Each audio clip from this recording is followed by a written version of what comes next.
Well, it is already Monday again. It happened way too fast. It always does. It's October the 9th. My name's George. This is my show right here on 710 KNUS. Weather today, mostly sunny, 80 degrees. That's nice. It was a little cool on Saturday, but it warmed up quite nicely. Tomorrow, 79. I've stopped understanding the pictograms here. Here's what I see in the future. Wednesday, they predict showers possible, little bit of a sun in the upper left-hand corner, but then a hollowed-out cloud with raindrops. And then Thursday, it's just straight rain. It's just a hollowed-out cloud with 3 big raindrops pummeling Colorado, rain and colder. Folks, 54 degrees. If these people are right, we're going to see a 26-degree fluctuation if my public school math skills hold up between Monday and Thursday. Friday, we climb all the way back to 55 degrees and then eke our way into the low to mid 60s by Saturday or Sunday. Of course, it's anybody's guess as to what really happens. As you know, this portion of the show, least scripted, most risky, I think, for all involved. I want to acknowledge, though, that, listen, there was a huge event in Israel between Hamas and Israel. We're going to talk a great deal about that. I don't want anybody to think that that is not an issue that we're going to just skip right over. However, we're not going to start there. It's still the 6 o'clock hour. This is still me. It's still Billy. And now's is probably as good a chance as any to jump into the weekend. Billy, you teased me when we were off air with, we'll talk about it on air. Now, that's usually the kind of thing that precedes I quit and then the mic goes dead. This is stupid. Well, okay, busy weekend. Lots and lots of radio, but the worst thing in the world, and again, thank you for noticing, got the little haircuts. I noticed it under the hat. Yeah, because I get a little wingy over here. I get these curls in the back. I could tell, man. It's stupid. If only, here's the thing. Okay, on a side note. Why, as we're getting older and get the haircut, the person that cut my hair, I went home and she didn't trim the little weird ear hairs. So I had to go back and I trimmed the, No. Now, like inside the ear? Yeah, no, on the top. Mine are grown on the top. And I want to know, again, I get some questions. Hello, Hobbit. Yeah, exactly. I get some questions, as far as evolutionary biology. When in our development did evolution decide, what's going to help? Really long ear hair like antenna. I mean, I don't understand. I figured that maybe if I just let it grow when I'm eventually really old, it'll help me in the dark so I don't bounce into walls like cat whiskers. Like it's a sensory thing? Yeah, like it's whiskers. That's what I'm thinking it has to be because it serves no purpose. Right at the top of your hair. Yes. I don't understand why it happens more as you get older. Like the things that come out of your nose and ear. Yes. Is it because your body's recognizing your willingness to tolerate things that are in your nose and your ear? Exactly. Really? Is it an all-time high? And it's like, man, if we don't block this, he's going to stop breathing. Yeah, he's going to stop. He won't hear anymore. Yeah. You see how often he has that finger up here? I got to do something about this. Yeah. That's not a finger. What's that? So that was fun. The big part was Friday. The washing machine died. Well, just stopped working. So wow, that was fun. And I had 4 radio shows. Do you name your washing machine Denver Broncos? No, yeah, exactly. I should name the Denver Broncos. It was awful. The thing is, it stopped when it was in the drain part, so it had water in it. Oh, that's the worst. So yeah, that you is got to the bring worst. that wet clothes out. You put them outside. They're not really dry. They're not really wet. They're not really anything, and you don't know if they're really clean or not. So that was fun. And then you have to drain the water out, and then you have to troubleshoot the washing machine. Draining the water out can't be easy either. No, not in the least. Not in the least. That's a bucket going in there, and then afterwards, figuring out where the drain valve is underneath, and then going that way to get all the water out. Then while I'm on the air, let's see, I was on the air about 7.5 hours each day, both Saturday and Sunday. Buddy, yeah, that's not a weekend. I know, not at all. Cool. No. Now I start very early, but again, it was a total about 7.5 hours. Yeah, over the course on both days. So it was a long day, and then I've got to troubleshoot the washing machine outside of that, because I have all this free time and try to find time to watch my soccer team and the Broncos. Oh, yeah, which can't it was you at difficult. Least one of those things hopefully was better than the other because not really. my team gave it up right at the end. We were up 2-1, and then within the last 5 minutes gave up a goal, and so we tied. It's okay. It's not the worst thing in the world. But it does kind of feels like kissing your sister. We have not won a home game this year. I mean, the Broncos, Denver used to be a place where the Broncos were a guaranteed win, even if we lost every other place that we went. And it is now, we're 0-3 in the season. I mean, I don't know. I don't know what can be done. It feels like the season's just about over for us. It used to be difficult to play here, and now it is no longer difficult to play here, in part because of the team, in part because of the crowd, in part because of the atmosphere. There's a whole laundry list of things that go down, and that's the difficult part. And yesterday, that was really depressing. So especially after it became this personal thing between Sean Payton and and Hackett. How do you let them come in here and beat you? Yeah, how do you possibly allow that? And I was a little sick of seeing all the Jets players. They gave the game ball to Hackett. Yeah, all the players going over and congratulating Hackett and everything else. And I'm sitting there going, okay. And I understand the people on the TV. I'm like, wait, slow your roll just a little bit. Understand that, Sean Payton did get out over his skis with his comment. Yeah. But Nathaniel Hackett is the OC, not the head coach. Yeah, that's right. And Hackett was grading his head coaching abilities, skills, and production. That's right. So the fact that we're judging him doing well on the OC side, okay, but let's see what happens if next time we're facing him. How about the Jets let him be the head coach? Just step aside for the week, do the head coach, and let's see how it works. Yeah, maybe they should have done that this week. We're going to let Hackett run the show. It was just incredibly disappointing, and I don't know. There was so much that went on, buddy, over the weekend. Some of it good. Like I had a Saturday that was largely unstructured and unscripted. How'd you do that? I don't know. It was amazing. I mean, it was amazing. I got a bunch of ridiculous things done around the house in this hope of getting myself prepared for next week when, I'm out. I'm off the air. We refuse to allow me to do the radio from the United Kingdom. Yeah. So it's fall break, and I'm going to, head out and try to grab a little trip with the boys that I still have at home because, Trey's up at CSU and Amanda's out in the Middle East somewhere. Yeah. And so we're going to do that. So I just thought, I'm going to get all this stuff done. There was a thing Friday. You know how we used to do Grievance Monday? And by the way, it still feels like Grievance Monday, even if we don't do it. Yeah, it does, especially after Broncos lost. Oh, buddy. I went to the post office. I had ordered these carry-on packs, basically I didn't want to check bags, right? I have given up on the idea that any airline knows what it's doing when it comes to luggage. So I've just decided if we can keep it with us, all the better, right? We're gone for about a week, right? We land on a Sunday, we come back on a Sunday, not bad. So I ordered these little packs for them and super excited to go to the post office to pick them up. I heard that they were delivered when I was out of town. Oh, and then I'm like, I'll just come back and I'll get them later this week. I show up Friday to the post office. Stand in line. You get stand in line, talk to the because by the way, so that folks know, I don't ever get mail delivered to my house. And there's a good reason for that. And that is when you have had the career that I've had, it turns out some of the people dislike you enough that they do things that threaten your life. And so I do my best to stay off the radar.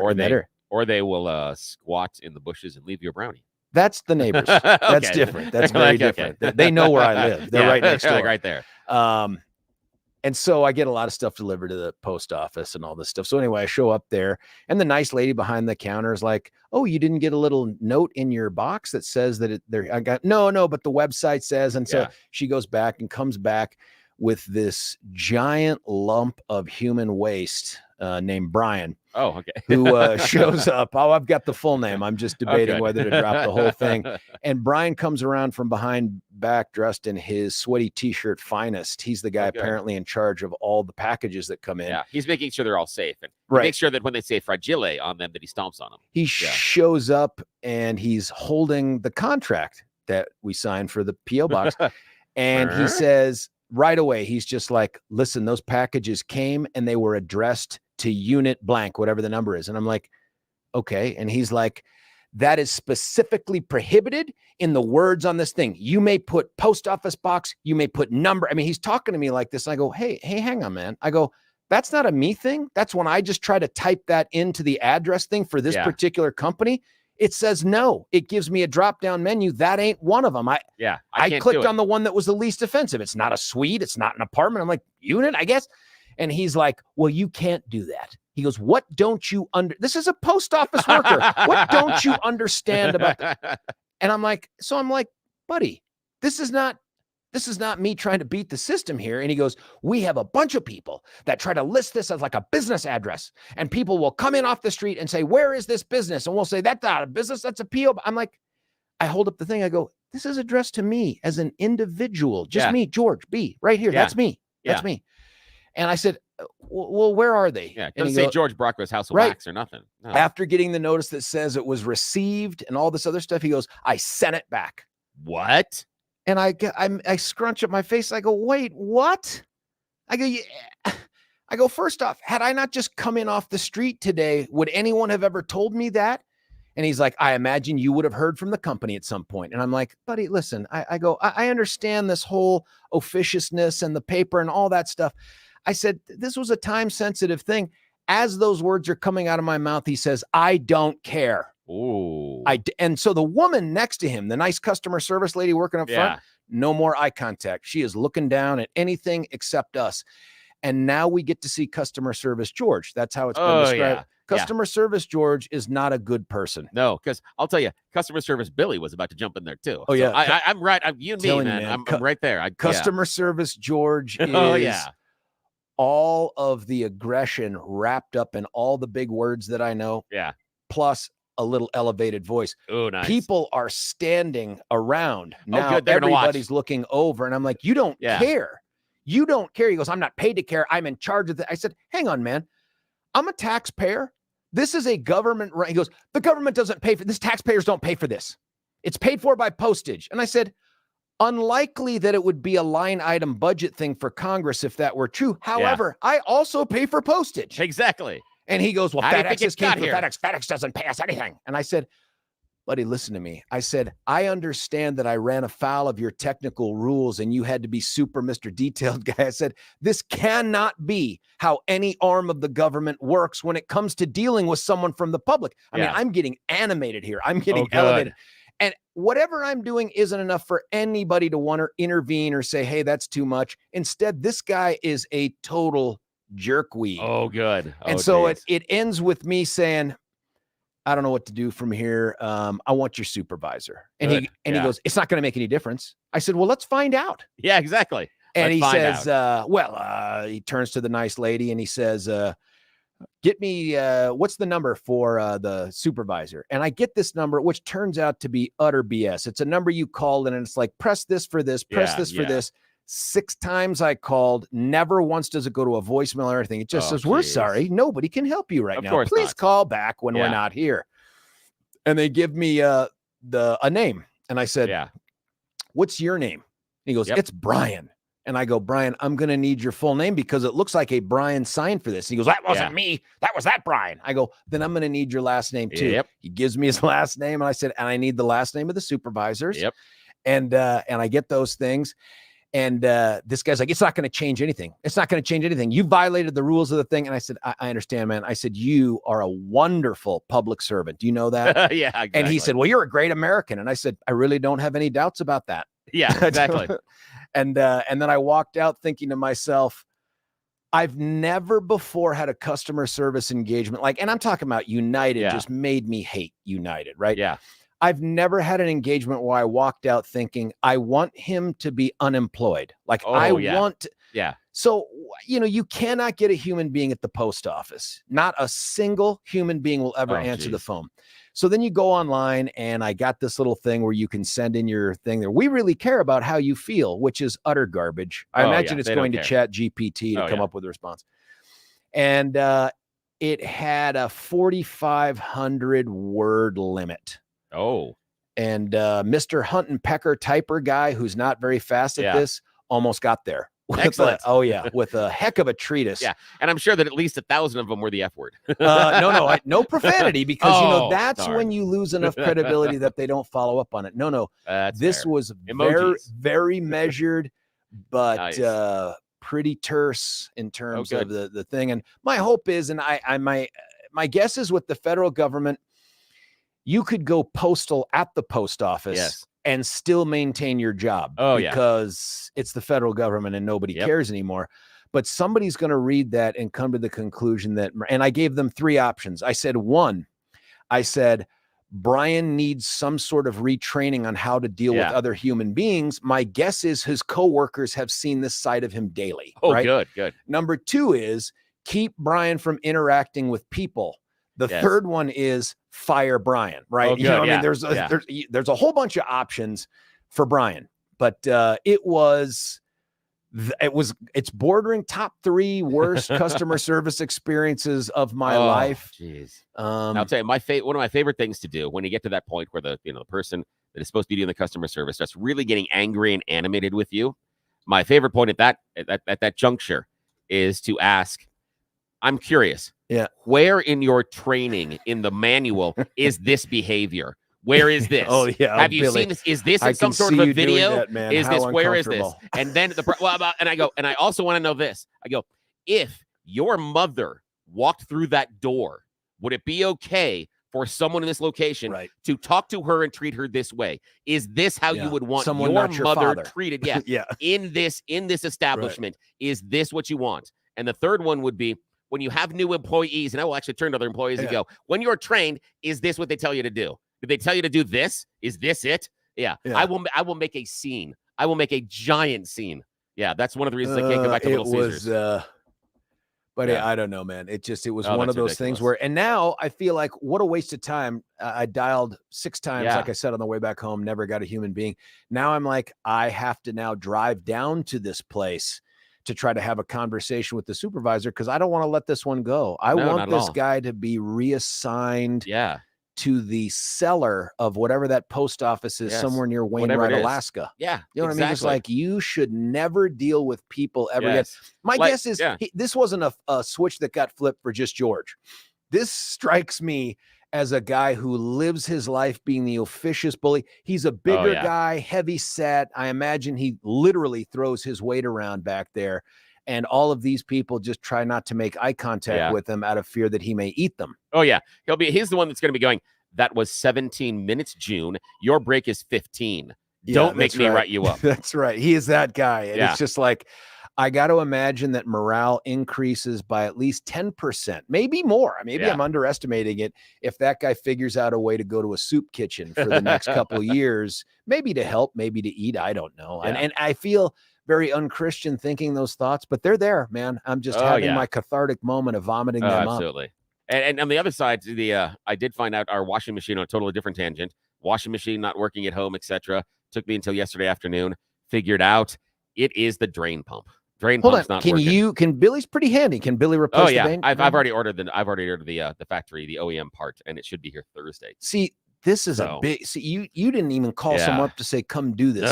No, not in the least. No way in hell. I wish I was that handy. But washing machines are fairly easy. You basically, inside of a washing machine, you've got an actuator that opens and closes the valve to let the water in, depending on the temperature. What's his name?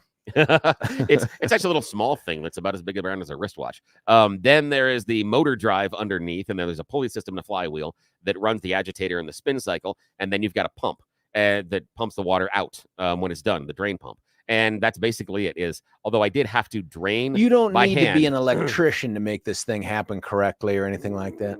No, but you do need to know how the electricity works. You know, I mean, it I love helps. the confidence. No, Not necessarily, but but it does help if you know how the electricity works.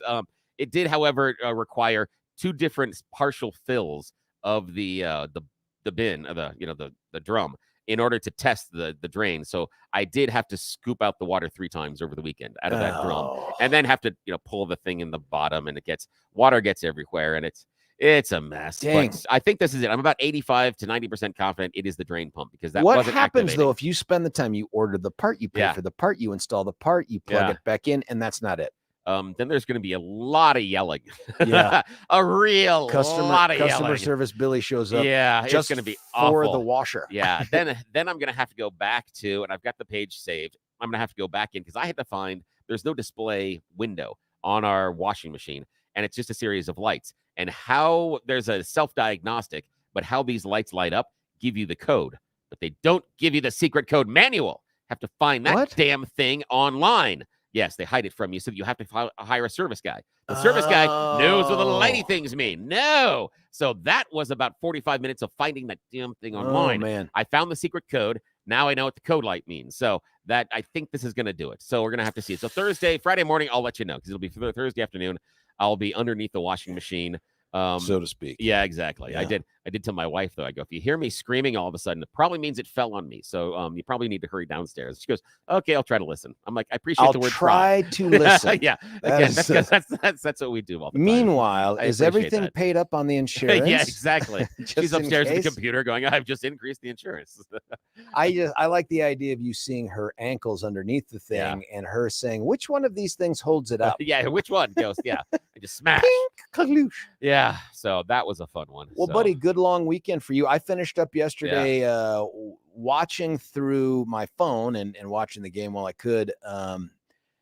The Broncos fall apart, but during a win for Graham's baseball game. Although, congratulations. It's his last game of the fall ball is way different than spring ball. Fall ball is just kind of like fun. You know what I mean? There's the same kind of intensity, but it seems short. Seems like the season's it's a short season. It's really just getting you ready for winter workouts, honestly. Oh, cool. And, but we have a game this Sunday, not going to be there because we're going to be overseas. And then the short tournament starts the following Sunday. We're going to be coming back. So he's super bummed. This was going to be his last game. Coach doesn't tell him ahead of time, hey, I'm going to put you in the 3rd inning to pitch. Yeah. So we Saturday got up and went, and we used to love to work out all the time. It's just so much harder now. I mean, so we went to the gym. I told you I had that unscripted day. We went to the gym, pumped a little iron, very little for me. And so he's sore, right? Like he's sore up top, but not in a way that would ever affect him playing first base or the field or anything. He's like, Dad, I'm pitching. I'm like, uh-oh. I'm like, well, get super warmed up. You're just going to have to get through it, man. Yeah, you are. Rough outing.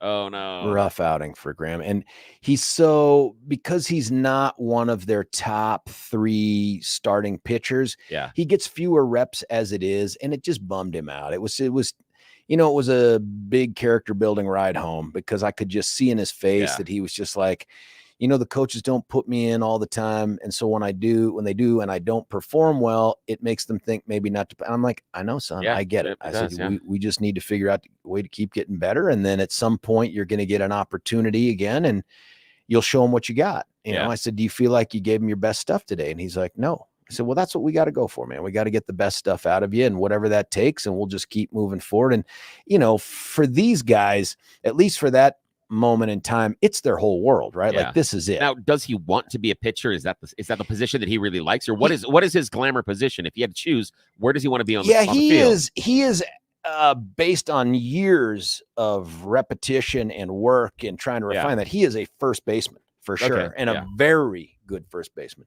But he wants to be a pitcher too. He wants to bring that aspect to the game as well.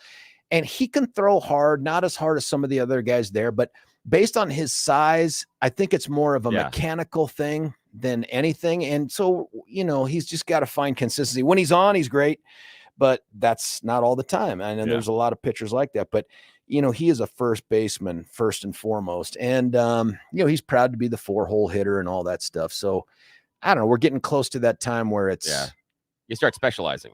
Yeah, you start specializing. And the thing for me is, I would look at him and sit there and say, listen, maybe the pitching thing. And again, I always caution players that I've been around and kids that are growing up to get into that picture because of the torque on your arm and the torsion. Yeah. And that can be real dangerous, and especially during the growth spurt for anyone. So if pitcher isn't the thing that they're really, shining at, I would encourage him to be the best damn first baseman the entire program has, to a point where you want to make it to where the coach looks at it and goes, ooh, we can have him pitch, but the black hole that we create with our first base is not what we want to do. I mean, you've hit upon something, man. That's the way it's been up until the last season or so. And by the way, Billy, do you see we got some kind of a card in the mail? Somebody stuck that in the box. Really?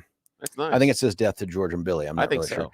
But, first base is a great skill position. But if you are going to plug anybody into a hole from infield, I'm talking college pros. First base is probably the easiest thing to transition to out of the remaining bases. Third is probably the next best. And then second and short are just more challenging because of where you have to play. Yeah. But still, he's a great first baseman. And now, is he left-handed, right-handed? He's right-handed, which doesn't. Again, if you're a left-handed first baseman, you're in a much better position in some ways. But he is he's just reliable, man. He's clutch. It was a rough outing to finish the fall ball season. Unless they make it on past the first round of the playoffs, which I think they will, then he can play again. He's just desperate to get another chance to perform. So we had a good win for the team, bad outing for Graham. And at the same time, I'm watching the Broncos implode and pretty much, I think, give away the rest of the season. Because at this point, if they win out, they make the playoffs. If they lose another game, probably make the playoffs. Lose 2 more games, now you're in a division with Kansas City and you're facing teams like in other divisions like, the Dolphins and other stuff. And now you start to worry about, are we even going to make it with 10 wins? I don't even know if that's going to happen.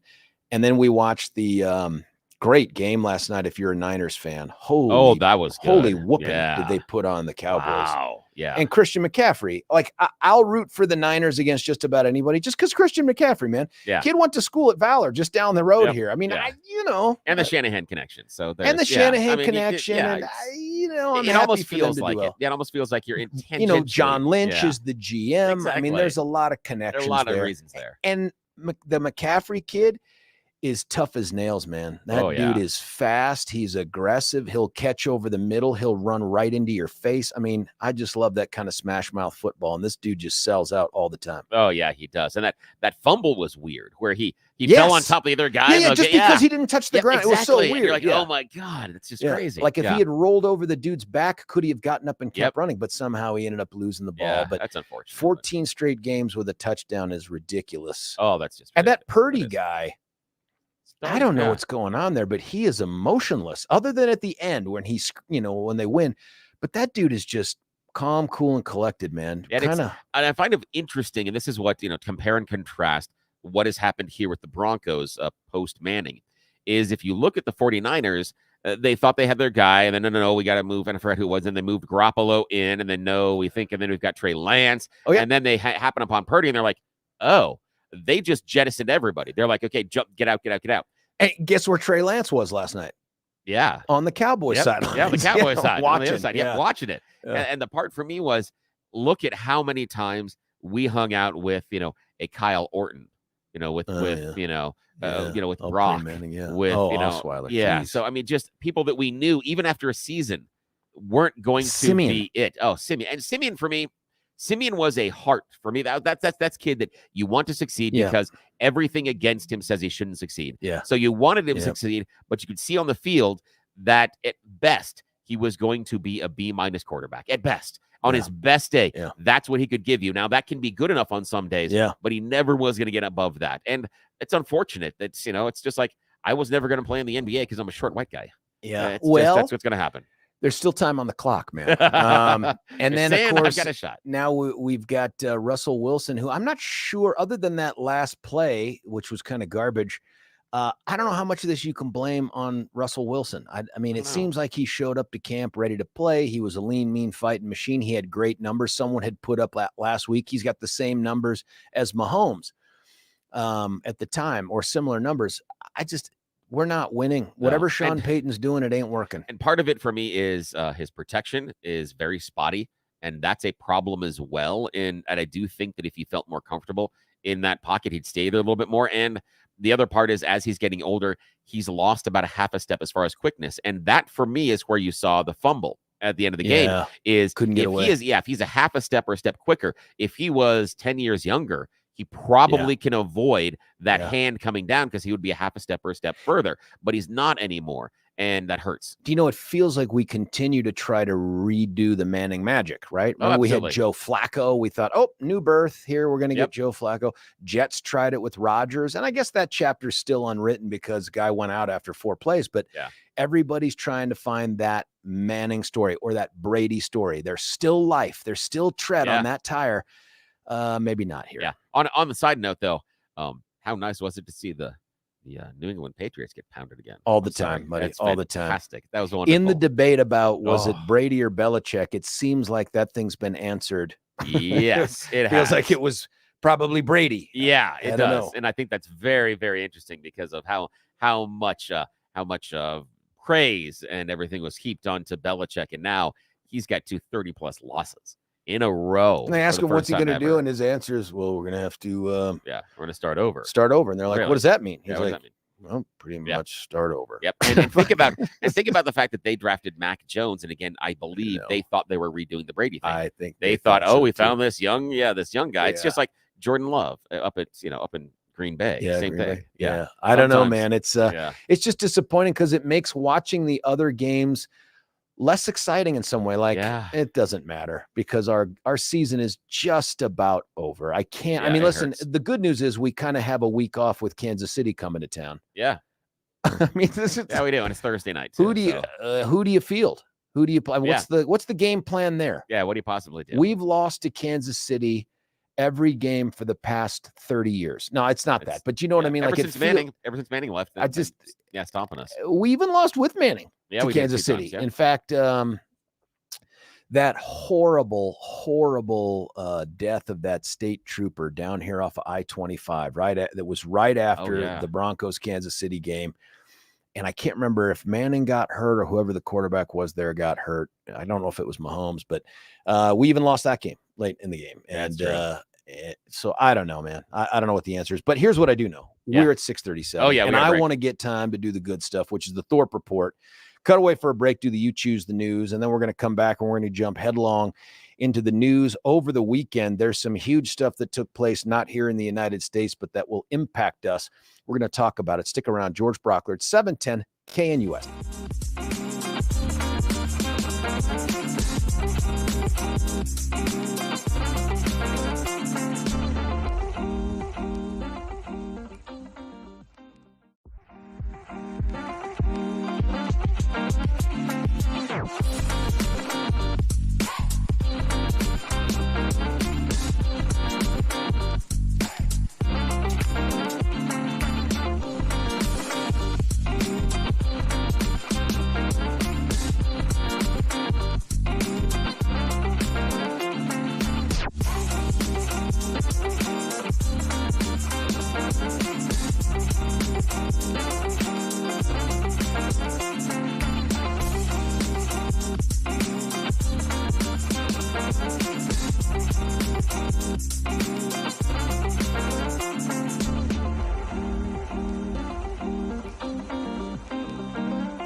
George Brauchler back with you here, 710 KNUS. It's that time. Let's get made smarter with all the fun, uplifting, good news over the weekend.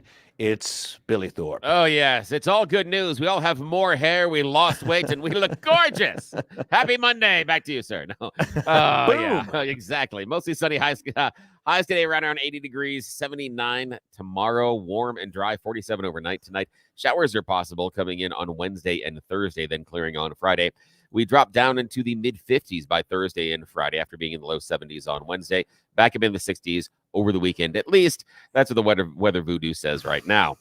Police in Denver investigating a shooting that left 2 people wounded in the city's Gateway neighborhood Sunday afternoon. Happened around 4 p.m., 4200 block of North Kittredge Street, according to DPD.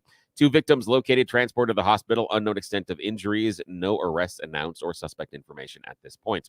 A man walking down East Colfax on Sunday afternoon was shot and wounded by someone in a passing car.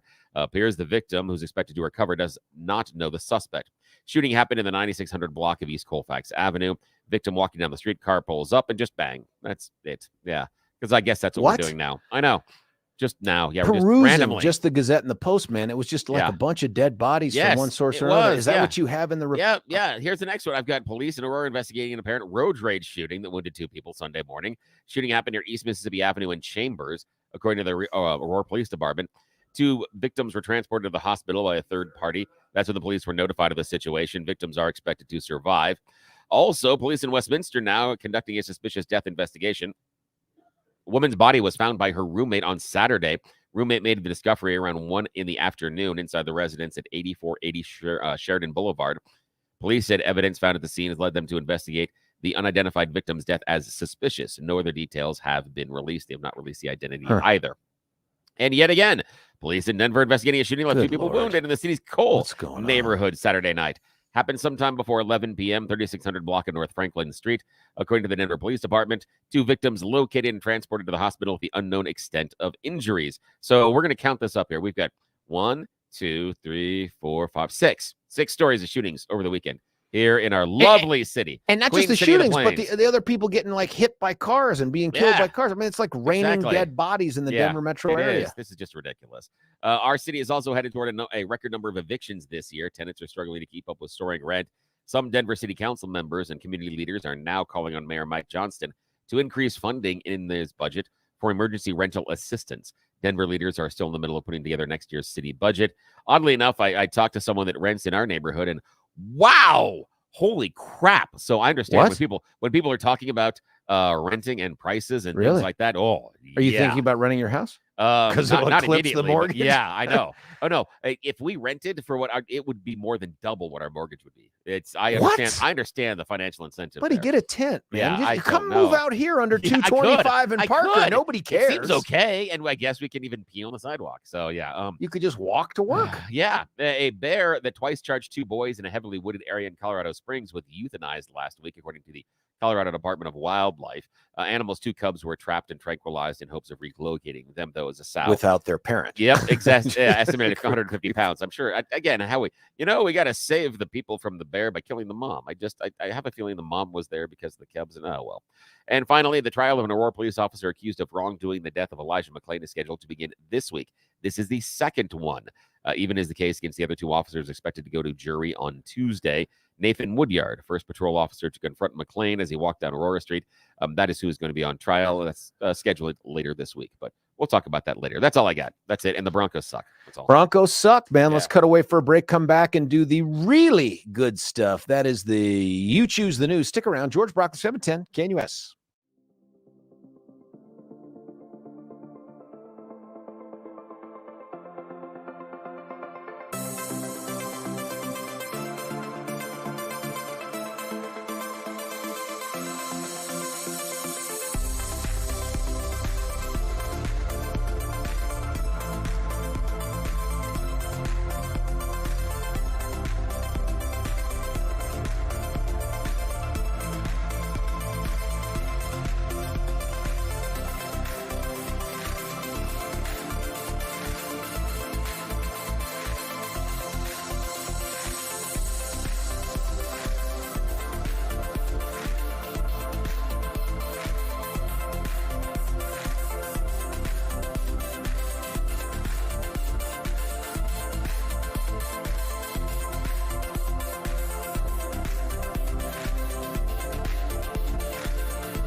George Brauchler back with you here, 710 KNUS. Let's kick it back to the man for You Choose the News. Oh, yes, on a Monday morning. Oh, despite our better judgment, we are going to do this yet again.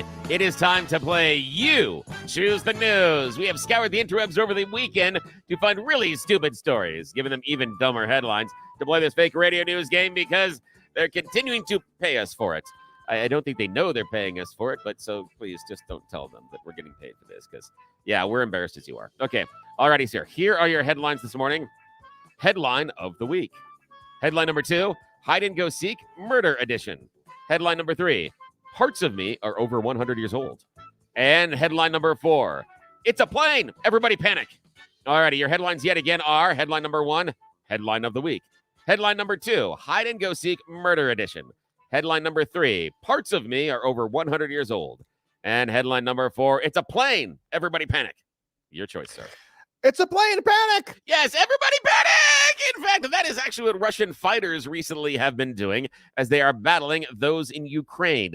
Yet, once again, Russian servicemen have shot down one of their own fighter jets. Yes, twice in 1 week. Good job, guys. That training is really kicking in. This happened late last week. Russian air defense crew hit a fighter jet with friendly fire during a combat mission. And basically they're saying, whoopsies, sorry about that. The one that I'm really curious about is who did they think they were shooting at? Because the Ukrainians don't have any planes. They don't have no fighter jets. Who did they think they were shooting at? Is it just something that's like, plane? And then you just start firing in the air? What is, I don't understand. And how, if you're the supervising officer in that situation, how does the conversation with the people involved not start with, sit down, dumbass. Okay, explain this to me. That's right. I don't know. Nobody waves them off. They're like, hey, let's talk. They have these little playing cards that they give out for the military where it's like, identify the military planes. And maybe they need more playing cards. I don't know. Maybe they could practice origami. I don't know what it is, but who did they think they were shooting at? Nobody else has planes. Okay. Headline of the week, Hide and Go Seek, Murder Edition, or Parts of Me Are Over 100. Moida Edition. Moida Edition. Troopers responding to a stalled car on a highway in Iowa got to display a little bit of hide and go seek. The 23-year-old driver said, well, guys, I need some help here because my car has stalled. I'm stuck here by the side of the road. Could you please give me a jump?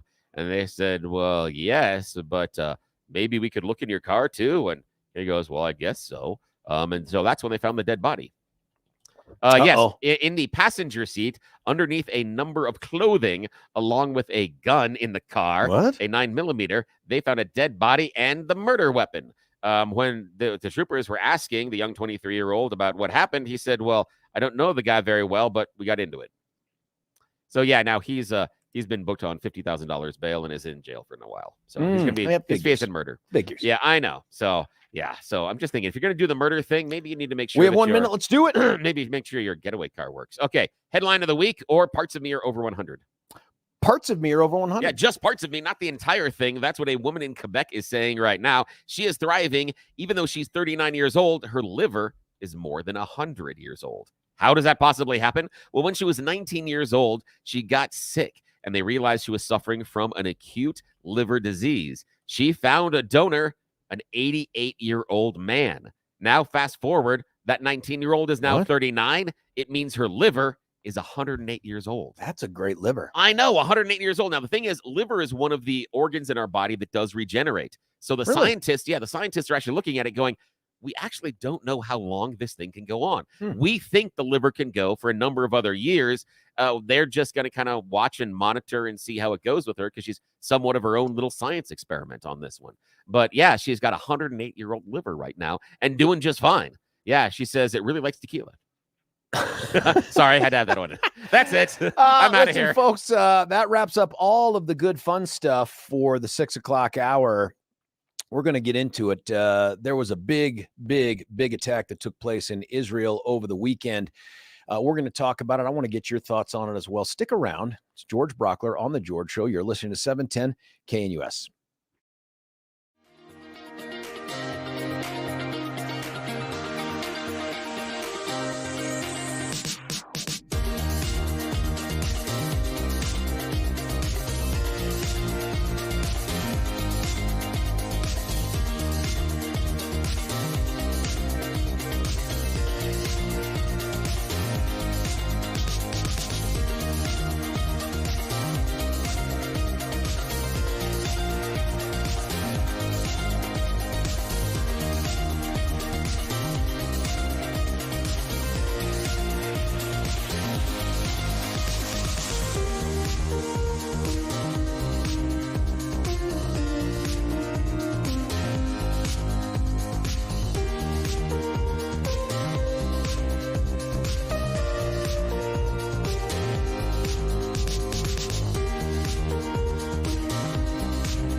Welcome to hour 2 of 4 right here on the George Show, 710 KNUS, the Monday edition. At 10 o'clock, Charlie Kirk takes over, and then we go to the big man, Dennis Prager, interested to hear what his take on everything that took place in Israel is. And then we go Seb Gorka, not as interested, honestly. I mean, Dennis Prager just has a different connection to this whole thing. And you know, somebody smart like Alexa texted in and said, I wonder if the Stand With Israel tour is going to keep going on, because that's just in a couple weeks. That's a great question. Dennis, part of that, as well as, I mean, is Hugh Hewitt doing that? I think it's also Mike Gallagher, another Salem guy. And then at 3 o'clock, we go live and local with Deb Flora, and then Stephen Tubbs finishing up month 14 of his farewell tour. Who knows who he's going to have in the studio today? Rumor has it is not Tay Anderson, but that's just a rumor. It could be Tay Anderson. Nobody knows. I want to get into a discussion of what took place over the weekend, because there was an evil, I'm going to call it evil, an evil attack on innocent civilians at it started at a music festival by members of Hamas, which is a terrorist organization that has control of what would be Palestine if it were recognized as its own sort of city-state or country right there. But they swarmed in on motorcycles and trucks and all that. We'll talk about that. I promise we'll get to that. I think that's probably the news of the day, and we're going to have somebody from Israel who's there right now give us a call in the 8 o'clock hour, and I want to talk to them about what's going on there, what they're experiencing, what the next steps are. I mean, if you turn on probably any news television channel, it's the lead story and it's the dominant story, and it should be. There's a lot going on here. This is not just about some disgruntled Palestinians who've decided to turn violence on to Israel. There's much more at stake on the geopolitical front, and we'll talk about that. I did, and I forgot to tease this too. I want to let you know I've been monitoring the McClain case. It took a very unique, interesting turn last week on Friday. And that is that the defense rested without calling a single witness or putting on a single piece of evidence. The prosecution wrapped up with that doctor I told you about, who's also the self-proclaimed advocate and activist, who has a book that's premised on the idea that white cops kill black men in custody, and then he's been called by the attorney general to come testify in a case where a black man died in the custody of white cops. I'm sure there's no bias there at all. But after a lengthy cross-examination that resulted in a redirect examination that took place on Friday morning, that was pretty much it, man. The prosecution ultimately rested. The defense made a lengthy, and I mean lengthy, like multiple hours of motions for judgment of acquittal, so that, you know, when the prosecution rests in a case, in a criminal case, and they say, Judge, that's it, we rest, no further evidence. It is not just, I guess it's almost automatic. In fact, it would likely be malpractice for a defense attorney not to stand up and then say, Judge, we ask you to dismiss these charges based on the fact that they haven't met this particular burden. And even if a defense attorney didn't ask for it, a judge that knows what the hell they're doing would make findings consistent with the prosecution having shown at least enough evidence to get to the jury.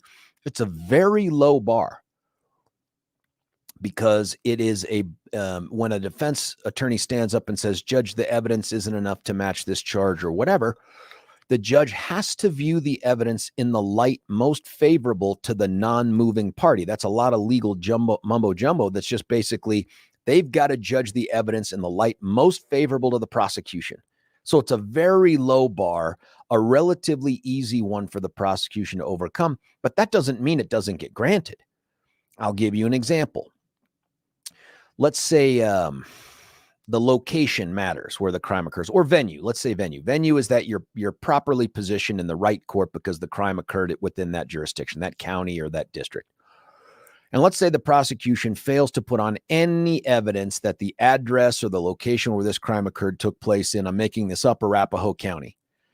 Now, of course, there's a statute that most judges ignore called 18-1-202 subsection 11 that talks about the place of trial. They disregard that all the time. They don't care. Nonetheless, if the prosecutor fails to prove venue, then the defense attorney could stand up at the close of the case and say, Judge, they failed to prove this element. Even in the light most favorable to people, they put on no evidence of this element. If that's true, the judge got to kick that charge, maybe even kick the case. And that happens from time to time. But it's a very, very low bar. And so for about 2-3 hours, maybe, the defense attorneys, and remember, there's attorneys representing 2 separate former officers, so there's a lot of talking, and they broke up their arguments, went on and tried to convince Judge Warner that the case should not get to the jury. They expressed significant concern about some of the potential instructions and some of the things that took place, and one thing led to another, and Judge Warner did, I think, what is predictable, which was to rule that there was enough evidence to get to the jury. As soon as that happened, the defense stood up and said, we rest. Both of them, both attorneys, we rest as well, which means today is going to be all jury instructions, and they will spend hours trying to hammer out jury instructions, because the instructions, honestly, how the jury is instructed on what the law is and their findings, that could scuttle a case. It could make it easier to get a conviction. It's as important and as boring a process as you can possibly imagine, but it's just as important as anything else in the trial. And a lot of prosecutors and defense attorneys, mostly prosecutors, do not treat it as seriously as they should. Defense attorneys do, because they know it's also an area that creates appellate possibilities for them. Prosecutors don't spend as much time thinking about it in those terms, and they should, but they don't. What are the pitfalls? I'm kind of curious, because I was thinking about, when you were talking about that, I hadn't considered how important the jury instructions are, but I can see how important they are looking at it, because if we are going into the jury room and you and I are part of the jury, based on those instructions, that focuses where our debates, arguments, conversations, disagreements are going to be, because it frames the conversation for guilt. So if I was going to the court, what do I look at, especially as far as a prosecution? Where are the pitfalls for jury instructions? Well, a lot of the argument that I heard on Friday from the defense was couched in terms of, Judge, you can't let this case go to the jury because they don't have any evidence that the act of my client led to this injury or led to this death. It's all just sort of this amalgamation of, well, the cop showed up and all these things happened and they led to this injury and led to this death. So to some extent, the instructions that are given in terms of what the prosecution has to prove, the specificity with it, and the prosecution's response is, case law doesn't say that, Judge. We can, in for a penny, in for a pound kind of a thing. We can argue complicity from a bunch of different angles, and we're not stuck having to say it was Officer Rodema who caused the injury this way, or if it was Officer Rosenblatt. They don't have to do that. That's their argument. Well, how the jury is instructed on the specifics of that matters quite a bit, whether an instruction is given and what that instruction contains. Now, there's something called COLG. It's the Colorado jury instructions, all blessed off on by the Supreme Court. You give those instructions, short of screwing something up by taking a word out here or giving it when it shouldn't be given, that's safe harbor for a judge if you give the COLG instruction. Where you run into risk is if the judge changes that instruction or gives their own version of an instruction or comes up with a definition that doesn't exist in the COLG, and it's something where they're trying to define a word that is undefined otherwise in the law. Whether or not to give a specific instruction and ask the jury to make certain findings, that could be wrought with peril right there. Because this is what they're saying to the jury. This is what the government needs to do. There's no defense case, right? So the government put on this evidence. Ladies and gentlemen, the government must prove these things beyond a reasonable doubt. And all the words in these things mean this, this, this, this, and this. So, if I'm a judge, I'm looking to give as many COLG instructions as possible because I know that's safe. But I'm not sure I've ever had a trial outside of maybe a DUI where there hasn't been at least one instruction that was significantly tweaked, or just an instruction where someone had to come up with something that doesn't come out of the COLG to try to cover a specific area of the law that came up. So this is very interesting. I gave an interview on KDVR from Graham's football game on Friday. And they asked, they were shocked, like, how unusual is this? I'm like, it's unusual, right? Like, I would have expected the defense to put on a case. If you'd have asked me to guess, I'd have said they would, especially given the fact that they identified certain witnesses they intended to call, including the former district attorney of Adams County, Dave Young. And I couldn't figure out what Dave was going to testify to, but they asked, well, why would you do this? Well, there's a couple reasons. One is you may be sending a message to the jury. Look, that's their best shot. They put all this evidence on, and we're not worried. They didn't prove it. They gave you every single thing they could give you, including a highly paid out-of-state video audio editor, out-of-state lab that analyzed the blood, an out-of-state expert who's an advocate for white cops killing black men, and they still didn't prove their case beyond a reasonable doubt. We're so confident of that, we don't even have to give you any opposing evidence because they did such a horrible job. That's sort of a message that gets done. The other thing they could be doing is the tactics of describing how you want to approach a defense include the prosecution analyzing who can we call in rebuttal for the defense case. If the defense puts on a certain kind of an expert, who can we put on? And the magic of putting on a rebuttal witness or even a rebuttal expert is because they're rebuttal, the disclosure that you would normally have to provide to the other side is almost non-existent. I have had cases where I was a defense attorney, and of course I beat the man, but I was a defense attorney, and the prosecution said, well, hey, we want to call so-and-so as an expert in such and such. And I'm like, whoa, judge, I didn't know anything about that. I don't have a curriculum vitae, like a big resume for an academic of sorts. I don't have any of these things. And the judge says, it's rebuttal. They're technically not, they don't have to give you that stuff because they don't know if they're going to end up. Well, so my guess is the defense thought the prosecution is likely laying in the weeds with some witnesses who are going to respond to some things that they anticipate we're going to go into defense. And if we don't go into defense, if we don't put on a defense, then they can't call any rebuttal witnesses to shore the stuff up. So there's a chess game taking place here between the defense and the prosecution. It would have been very interesting to me if one of the defense attorneys had said, Judge, we rest, we're not putting on anything. And the other defense attorney had said, nope, we're putting on evidence. That would have been interesting because that means the defendant sits there incapable of, in my opinion, incapable of doing any sort of questioning of the witness based on the fact that they rested, or at least, I don't know if they could cross-examine. I just have never been in that situation where one witness is rested and the other has wanted to put on a case. They certainly wouldn't be able to call any witnesses. That's really interesting, but they didn't do that. So today it will be boring time as they talk about jury instructions. I don't know if it'll be live streamed. It's probably worth checking it out. I may take a listen, but it's super boring. And look, candidly, when I was the DA and I would try cases, I was not the guy digging through the jury instructions. I delegate that to somebody smarter and better than I am. I'm the other guy. I'm not the guy inventing the weapons we use in war. I'm the guy using the weapons in war. So that's it. And then tomorrow will be the closing arguments. Now, it's interesting because I think the judge limited them. I can't remember now if it's 1 hour or 2 hours. Hopefully it's 1 hour for closing, which is a lot of time, folks. It's a lot of time. For the Aurora Theater case, for the opening statement, I was given 2 hours, and I thought that was an eternity. Like, I've never given an opening more than 30 minutes prior to that. Like, that's oppressive. And the judge limited us to 2 hours. I ended up taking over 847 PowerPoint slides, an hour and 47 minutes to do that opening. The closing, not as long.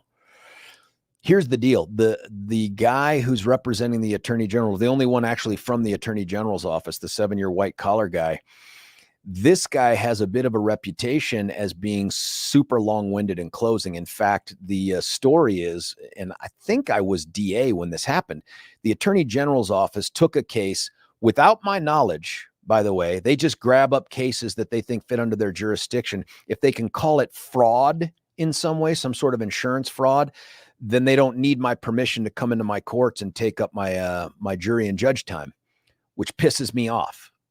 They don't even tell me until we're in trial. This guy showed up and apparently gave a 4-hour closing argument. 4 hours. Now, their side ended up winning and probably should have won, and that's great. But the judge, who is a judge who has never before put time limits on any attorney for opening or closing, said at the end of the case, because of you And for only you, if you ever show up in front of me again, I will put a time limit on you, because 4 hours is abusive to jurors. They've stopped listening pretty quickly. So I think each side gets an hour. I don't know if that means it's an hour divided up between the two defendants. That doesn't seem particularly fair to me, but we'll see. And that should be tomorrow. And then it's the waiting game. And it'll be interesting to me to see if Phil takes time off of the gubernatorial campaign trail to show up to the jury and listen to the closings, or if he shows up to accept the verdict. Best guess is no, to neither of those things. Maybe the closing, but not the verdict. The risk is too great for him if they lose, because then the media would want an answer, and the dude can't give one off the cuff. Meanwhile, if you look at his social media, Phil is everywhere except this biggest trial that his office will prosecute under him. He is out and about listening to people talk about the Kroger-Albertsons merger. He's showing up to support the Kaiser Permanente strikers for healthcare, but he cannot find his way to the courtroom, apparently, because then there's exposure. So we'll see. We'll know by this week. I don't think the jury is out. I think we know the verdict by this week, and depending upon how the closings go and the evidence went. And here's the hard part, folks. I can't see the jury when they're presenting the evidence. Not being able to read the jury is a big deal. And it's not because me or anyone else that practices law, it's not like I'm imbued with some superpowers where I can tell what they're thinking, but you can read a jury pretty well. You can get a sense for how they're responding to the evidence and the arguments that are being made through the objections and stuff. I don't know. I really don't know. I know that there are super experienced criminal defense attorneys on one side and not super experienced civil attorneys on the other side. Does it mean that they're going to lose? Absolutely not. Absolutely not. The guys that have been tapped from Chicago and Los Angeles could certainly pull off a win. And I imagine if they do, of any kind, really, that no one will ever again, except me, bring up the issue of the fact that Phil spent cajillions of dollars to try this case with out-of-state experts, out-of-state witnesses, out-of-state attorneys. No one will ever bring that up again. If, however, these guys get walked and they get acquitted, and there's a good chance that could happen as well. All of a sudden that listening session there between the Albertsons Kroger people about what should happen is going to take a huge backseat to questions about his competence to lead that office and to make decisions about who to put in charge of the biggest case. I'll be interested to see what Elija McClain's mother says if this thing comes off the rails. I cannot believe she'd come out and say, I supported Phil's decision to put inexperienced civil attorneys on this case in a state they've never practiced law before and they're not licensed in. That's interesting to me, what that looks like. Either way, my hope is that it's done, and it's done quickly, and we can move on. The other big question is what happens to the other cases if these guys get walked. I think Woodyard, they've made him out to be the boogeyman. They'll still move forward on him. The paramedics, I don't know, man. I don't know. It's just, it'll be telling what happens with this. It just, and I'll keep tabs on it. I'll keep letting you know what's going on.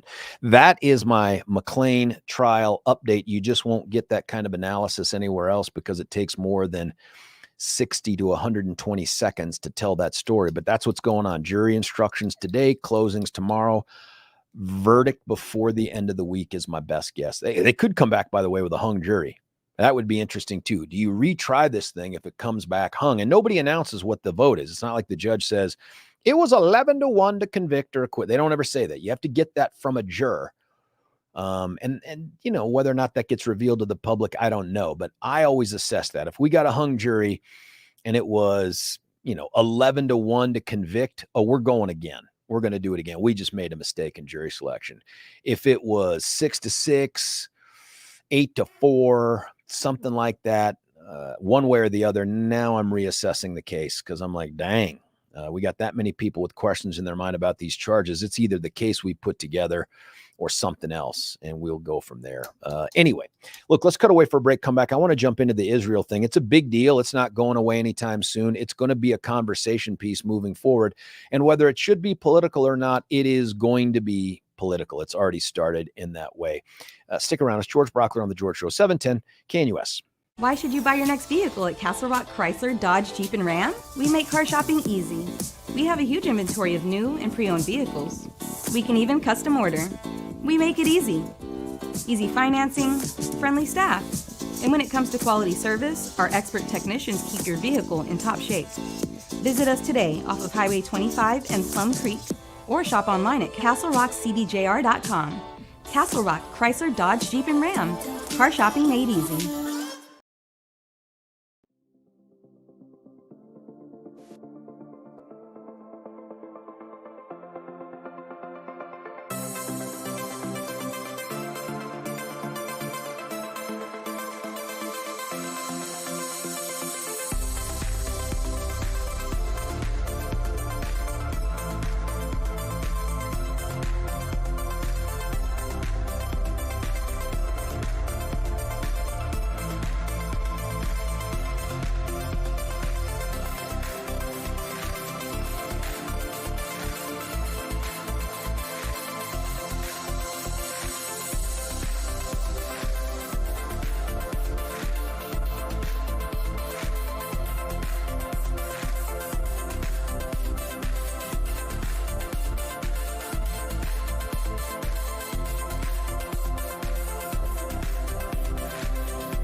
George Brauchler back with you here, 710 KNUS. Listen, right before we get into the Israel topic, of course, we love the callers here. It's what separates our show from all the other offerings out there is we take callers. 303-696-1971. Jack, you're on 710. What do you think, Jack? Hey, George, I enjoyed listening to your last conversation. It was way above my you. head. But this one isn't so far above my head, and I'm totally confused about this judge in New York who's charging Trump. Now, the first question, and number one question, I heard somebody on the radio say it's a civil case. Is it a civil case or is it a criminal case? 100% civil. 100% civil. And remember, too, judge is not the one who's brought the case. It's Letitia James, the Attorney General. Okay. Well, that doesn't change my next question. Okay. Okay. Here's the deal. If it's a civil case, the whole purpose of civil law is to basically to make whole somebody who suffered damages. It's not criminal. It has a different set of rules, as you well know. In a civil case, there has to be a plaintiff. The plaintiff has to be a party of interest. Who is the party of interest? Yeah, it's the state of New York, and that's why the Attorney General is leading the charge on this thing. It's the enforcement of those specific to New York disclosure rules for all the financial stuff. Okay, but if it's in civil court, it can only address damages. If there's not a damaged party, how do they go forward with it? The only way they could go forward with what you just said would be in the criminal statute. I'm not sure that damages are all that a civil court can do as well. There are other things that it can do by way of making it could issue injunctions, which I think you initially saw the judge issue, which was in essence an injunction against these licenses to do business, which I think I read somewhere that the judge has since withdrawn that, at least during the pendency of the case or something like that. But there are other tools that a civil court can have other than for damages, other than just money. Okay, I still don't see who the plaintiff is. I don't see who it's the state of New York. is. Listen, we do this all the time in the state of Colorado. We have laws that are meant to protect the public and the general interest that the Attorney General enforces all the time, where if there isn't a specific individual, in this case, it's defraud, it's running the risk of greater fraud involving the banking system because you have these disclosure requirements. So the district attorney is the moving party? No, the Attorney General. Or the attorney, I meant the attorney. Yeah, very different than the district attorney. The Attorney General does it, and they enforce regulations all the time. If they couldn't do it in civil court because there isn't a specific named individual, the harm is perceived to the state. So in other words, the Attorney General has standing wherever he wants to apply it or deny it at his sole discretion. Is that what you're saying? No, I don't think it's that broad, because I do think that there has sounds to. like it is. No, I'm not saying that at all. I think that there are checks all along the way. And in fact, a jury trial is one of the checks against the Attorney General. But yeah, but Alina Habba forgot to file for a jury demand. Well, then it's the judge. And I don't know why she forgot. I saw something where she tried to defend the decision not to do it. I think that was a mistake. But, you know, the judge is also a fact finder in the absence of the jury. That's the role the jury plays. That's exactly right. That's where he steps in the jury's shoes. That's it. Yeah, that's right. That's it. And that's a huge mistake, in my opinion, for the Trump team. I don't know how that happened, but there's where it's at. But, you know, we do this all the time. We enforce regulations where you don't have let me give you a very teeny tiny small scale, not Attorney General thing. And that is parking. Who is the aggrieved party when someone overstays their meter? I don't know. Well, it'd be the city. It's the people, right? Because the city has an interest in regulating parking for the benefit of the public good. Okay, so I understand what you're saying. It's crimes against the people. It's crimes against the people, And they're trying to protect the banking institution by requiring, my guess is, accuracy and candor in the reporting of these assets. And the crux of the argument is Trump overinflated these assets in order to secure loans. And then on the back end, you know, when it comes to taxes, we can see that he wants to depreciate the value. And I think Trump's point is, kind of doesn't matter what's written down in the law. Every single builder does this all the time. I'm the only person you're going after to get me. And oh, by the way, all the banks that I got loans from, they all got paid back. Of course. And the state's response is this time. And so what? Because we have an interest in requiring to put it this way, if he did lie about the value of his properties, right? He overinflated them, knew he was going to do it. Yeah. If the AG does nothing, does that discourage anybody in the future from doing the exact same thing? No, it would probably stay the same. But here's the thing. He took it a step further. He turned around and said, was demanding from the bench that his properties be liquidated for some kind of a settlement for damages. Where does he come from with that?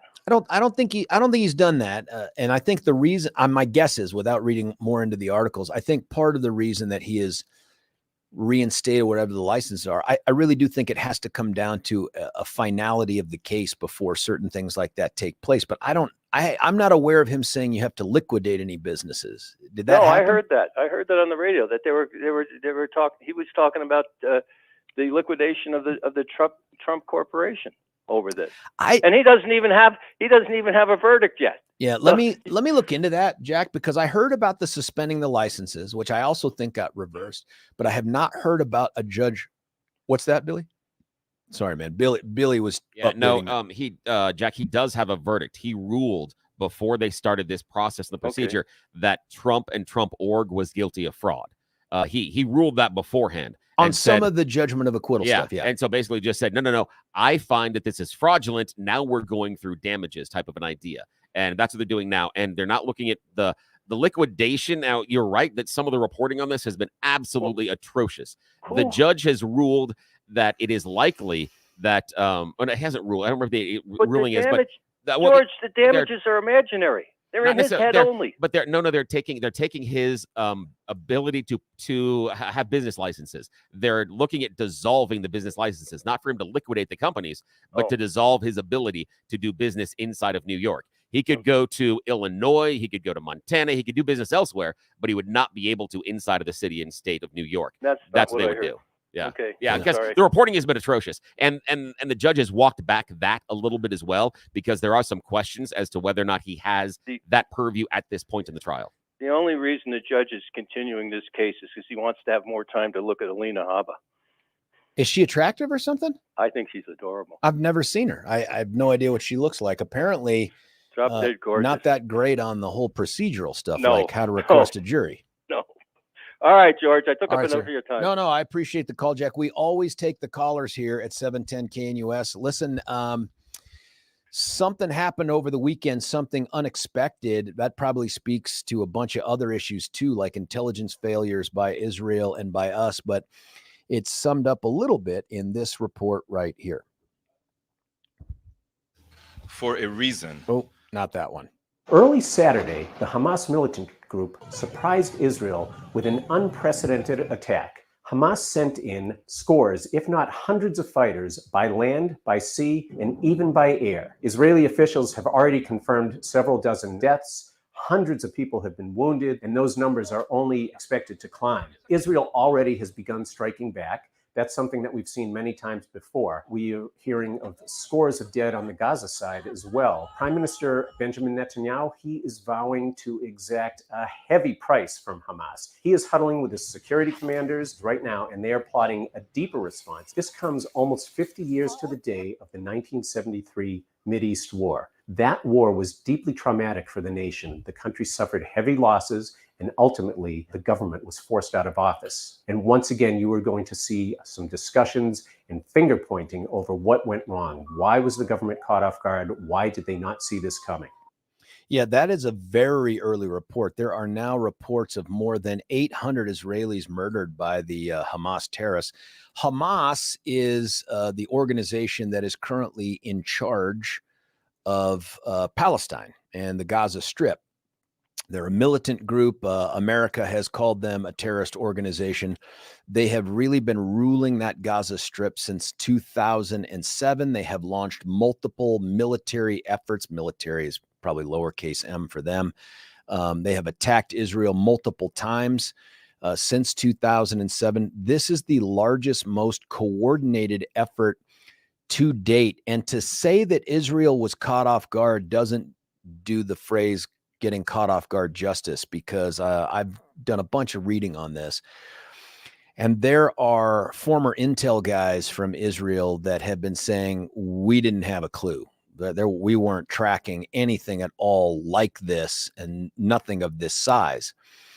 This is Benjamin Netanyahu saying that Israel is in a state of war. If you have trouble understanding it, samesies, because it's in Hebrew.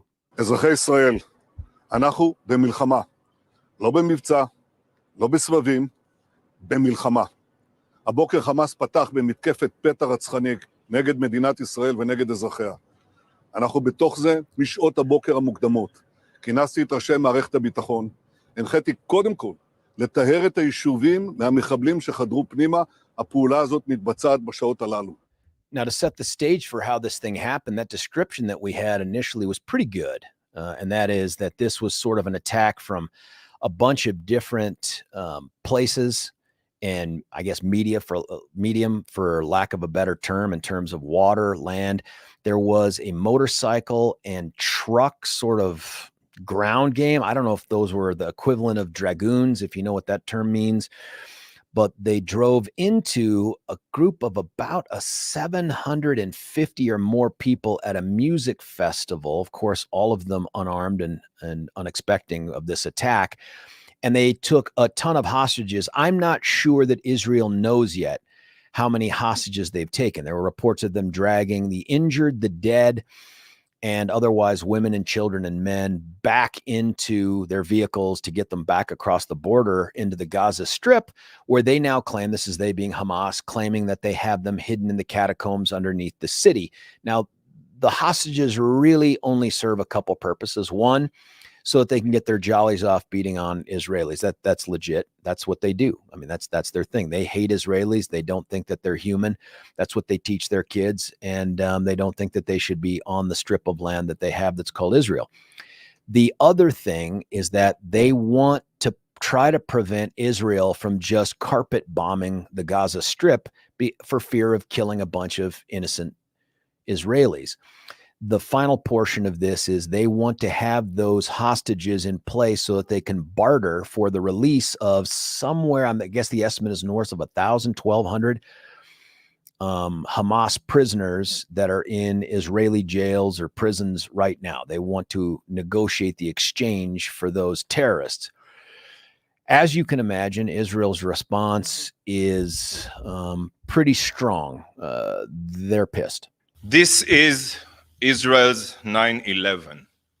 This is Israel's 9/11, and Israel will do everything to bring our sons and daughters back home.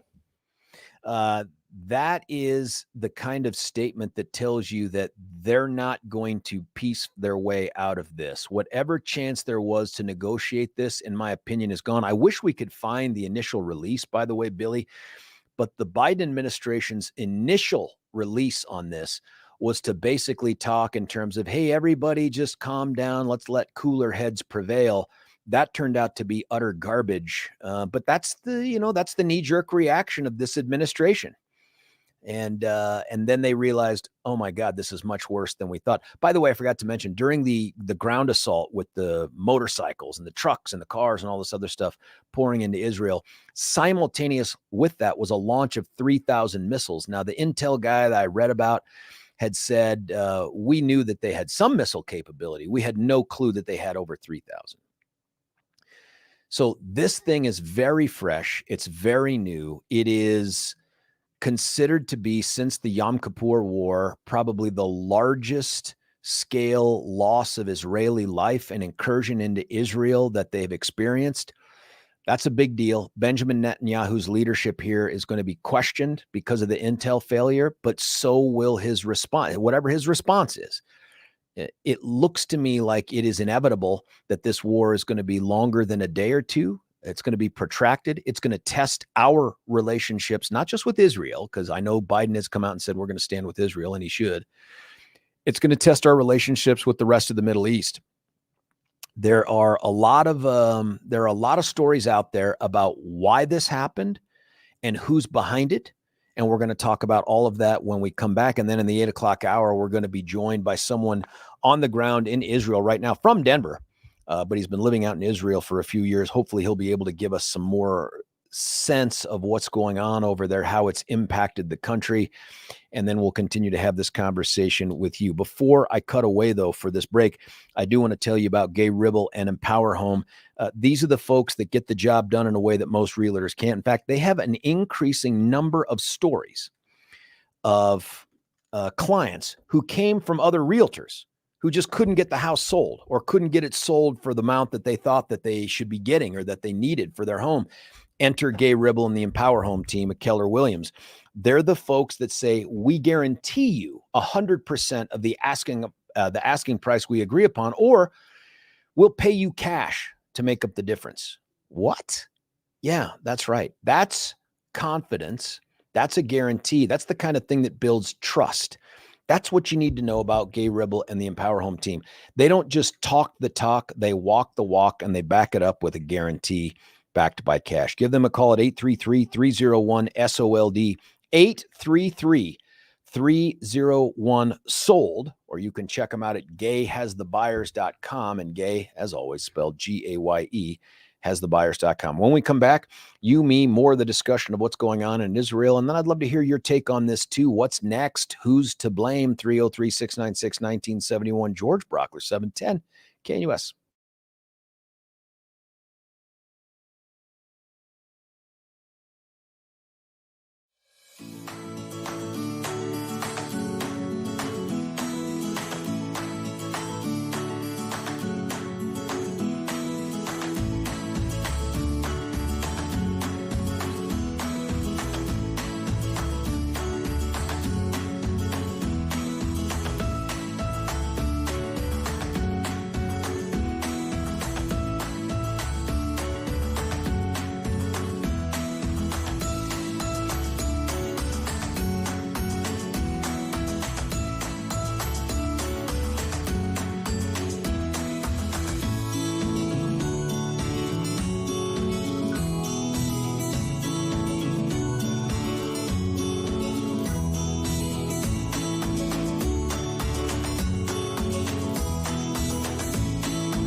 George Brauchler back with you here, 710 KNUS, talking Israel and what took place over the weekend, and that is the assault raid by the terrorist group Hamas into Israel, attacking and kidnapping the unsuspecting and unarmed Israelis. Over 800 dead. There's a lot more to this story, by the way, that's been going on. America has a response. It wasn't Biden's initial, hey, everybody, let's just hug it out response. There's something else going on here. I think this is the ambassador. Billy, is this the ambassador to Israel for the United States, this last one here? The UN ambassador from Israel. Thank you. But I'm showing you all of this for a reason. Today, many members of the international community are supporting Israel, yes. But if history has taught us anything, we know that tomorrow that may not be the case. The international community, and particularly the UN and the Security Council, have a very short memory when it comes to Israel. The terror that we endure quickly becomes a side note. But this time will not be the same. We will not let the world forget the atrocities our country suffered. Yeah, listen, that's part of a broader discussion about what Israel's going to do. And what I have heard most of the folks interviewed from Israel and government say is that at this point, this can only end with the complete destruction of Hamas. This isn't about wiping out Palestinians or eradicating the entire Gaza Strip and pushing them off into the Red Sea. It's not about that at all. It's about ending Hamas's reign of terror and the grip that they have over the Gaza Strip. Now, do yourselves a favor if you haven't done this in a while and take a look at a map of Israel and get a sense of where they're located relative to where these events are taking place, because it's important to understand that what's going on here is backed by Iran. In fact, largely coordinated and probably funded by Iran. And the proof of that is this. First off, it's unusual that Hamas, which is Sunni, would get in bed with Iran, which is Shia. They're Shiite. But in this particular case, we know that they've had a building relationship ever since Hamas came to power in 2007, and that we know that there are direct connections between them in terms of the coordination of this stuff too. In fact, I think Hamas even says they were helped by Iran. The other way to know, though, that this was coordinated was at the same time. And remember, Gaza's down there in kind of that southwest corner of that long strip of Israel. It's down in that teeny tiny spot, probably no bigger in terms of square mileage than Washington, D.C., densely populated, over 2 million Palestinians in that Gaza Strip. But if you go all the way north in Israel, right across the border is Syria, no friend of the Israelis, but there is a group, another terrorist group, that this time is Shiite Muslim. So same faction of Muslim as Iran. They're called Hezbollah, and you've probably heard of them. So Hezbollah up north, Hamas down south in the lower left-hand corner in the west, right? Southwest. At the same time that Hamas attacks Israel over that border, up north, Hezbollah launches missiles into the top part of Israel. This kind of coordination can really only take place with the assistance and the backing of Iran. And so now the discussion has turned just a little bit political. We can talk about some of that after our next guest, but we're going to be joined by someone who is on the ground in Israel right now. Stick around. Hopefully a fascinating conversation. Then we'll get to you too. It's George Brauchler, 710 KNUS.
George Brauchler back with you. You're here halfway through the George Show on this Monday, the 9th of October, 2023. We've been discussing the attack by Hamas on Israel. I guess probably the first war in Israel in 50 years. I wanted to clarify one thing that as we were talking about at the end, leading into this segment, I was talking about the simultaneous attack by Hezbollah up north. And while Syria does border up against the Golan Heights, Hezbollah operates pretty exclusively out of Lebanon. Yes, I believe Syrian fighters probably work with Hezbollah over the, to do their thing. But Hezbollah is that Shiite terrorist organization that pesters Israel from up north. Down south, and that southwest is Hamas, which is Sunni, but that doesn't mean that they're not still in bed with Iran. I wanted to get a ground level view of what's going on. So I'd reached out to a good friend, Rich Sokol. Rich hooked me up with our next VIP guest. His name is Neil Dobro. Am I saying that name right, sir? Dubrow is how we say it, but that's Dubrow? close enough. Sir, thanks Yeah. for being on the phone with us. Can you tell us where you are right now? Well, at 1 minute to 5 here in the morning, 1 minute to 8 at your time, the sirens went off, and I'm now sitting with my family in a bomb shelter. Oh my goodness. What part of Israel are you in?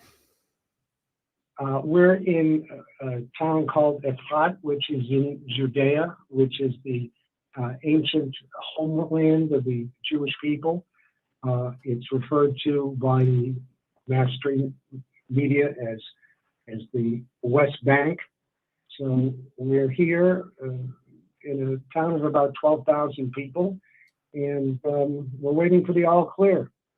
Neil, how close are you to, for people to understand that don't know the geography of Israel, how close are you to the Gaza Strip and where the attack was launched?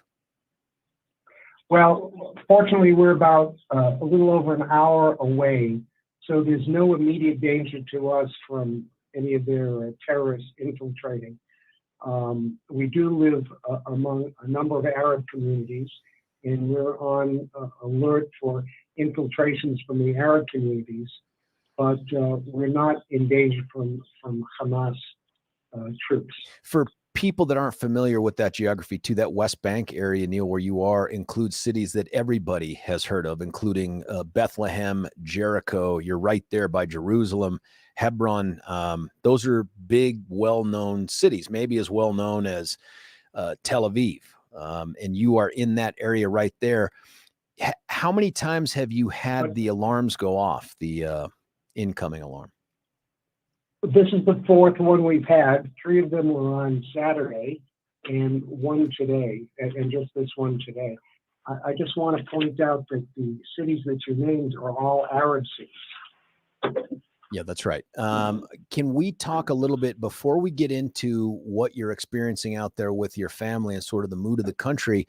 You have a connection to us right here in Denver. Talk about that. Well, I lived in Denver up until 2018 when we all moved, my family and I moved to Israel permanently. And I was an activist for several decades, since the early 1980s, when I first came to Israel and visited her. And I've been active ever since, and I'm very happy to be playing a role here, doing whatever I can to help the effort. Neil, did you go to high school out here in Denver? No, I grew up in Boston, but I moved out there in 74, and as I say, we stayed until actually 77, and then we stayed there until 2018. What was the decision behind moving permanently out to Israel? Well, we feel God has a project going on here, and we wanted to be a part of it. It's really a privilege and very, very special to live here. And we're very happy, all of us. Talk about Saturday, what you were doing when you first became aware of this horrible event taking place, and what have you done and experienced since then? Well, I was woken up to the sound of 4 explosions like I heard like 10 minutes ago. And, but as observant Jews, we don't use the radio or TV or anything on the Sabbath. And it was our happiest holiday of the year. It's called Simchat Torah. And so we were surprised. I went to synagogues, which is not far from here at all. And we had two red alerts. We had to go into the shelter one Saturday morning before synagogue, and then once at the synagogue. And if you want to understand a lot of what this conflict is about, it is no coincidence that this attack was timed to disrupt our joyous holiday and to disrupt us from being in synagogue and praying to God and being happy. We're talking with Neil Dubrow, who's out there in Israel right now, not too far, about an hour away from the Gaza Strip where it all began. Neil, could you do me a favor? Because I love everything you're saying in terms of it really gives us a perspective of what's going on. Can you just lean a little bit more into the microphone so that we can hear it a little bit clearer? Sure, I'm sorry. Is that better? A little bit better. I don't know if you're on speaker or whatnot. We're getting a little bit of echo from the bomb shelter that you're in there, the shelter that you're in. But you know what? We have the all clear. I'm going to go out. My family went out. Okay. And I think the signal may improve. Okay, great. Thank you for that. How is that? Is that better? That does sound better. Thank you for doing that.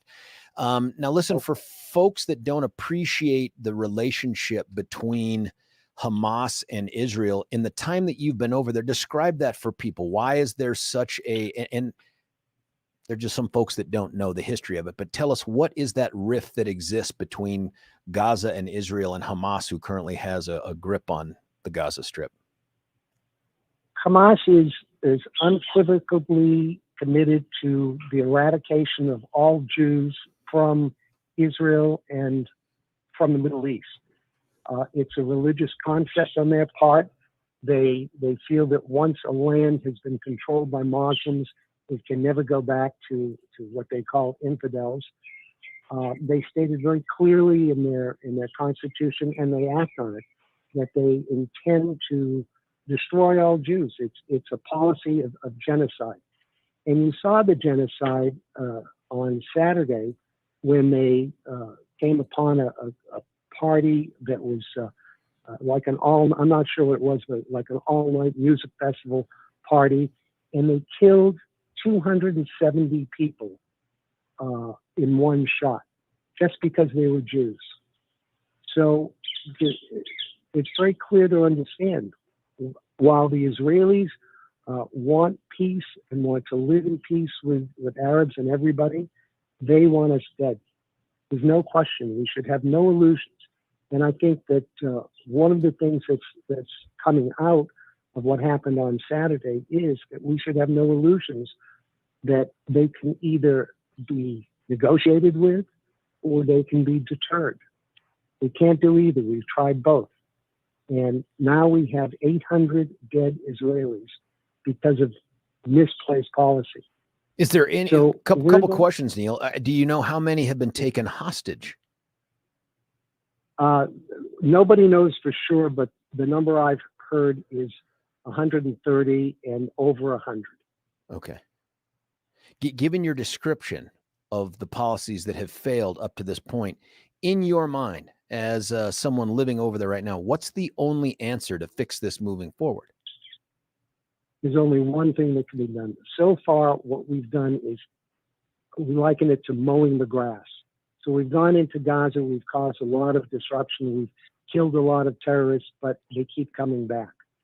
This time, I believe that the government has no choice but to go in and eradicate Hamas completely. We've got to go in and find all the missiles, find all the missile launchers, destroy them. We've got to destroy their headquarters. We've got to assassinate their leaders. We've got to take out any terrorists that we can. And we've got to completely demilitarize Gaza. I think that's the only choice. And it sounds harsh, and you know that there will be a heavy price to pay, in terms both of Israeli lives and in terms of maybe some innocent Gazans, but it's something that has to be done, and it has to be done out of kindness. It has to be done out of being respectful to life, because if we don't do it, war is going to come back more and more consistently. It happens every couple of years. We have a war with Hamas. We've got to put an end. And it sounds like, Neil, it's much more targeted. We're not talking about pushing the Palestinians off into the Mediterranean Sea. You're talking about going in and eliminating, not crippling, but eliminating Hamas. Does that sound right? Exactly.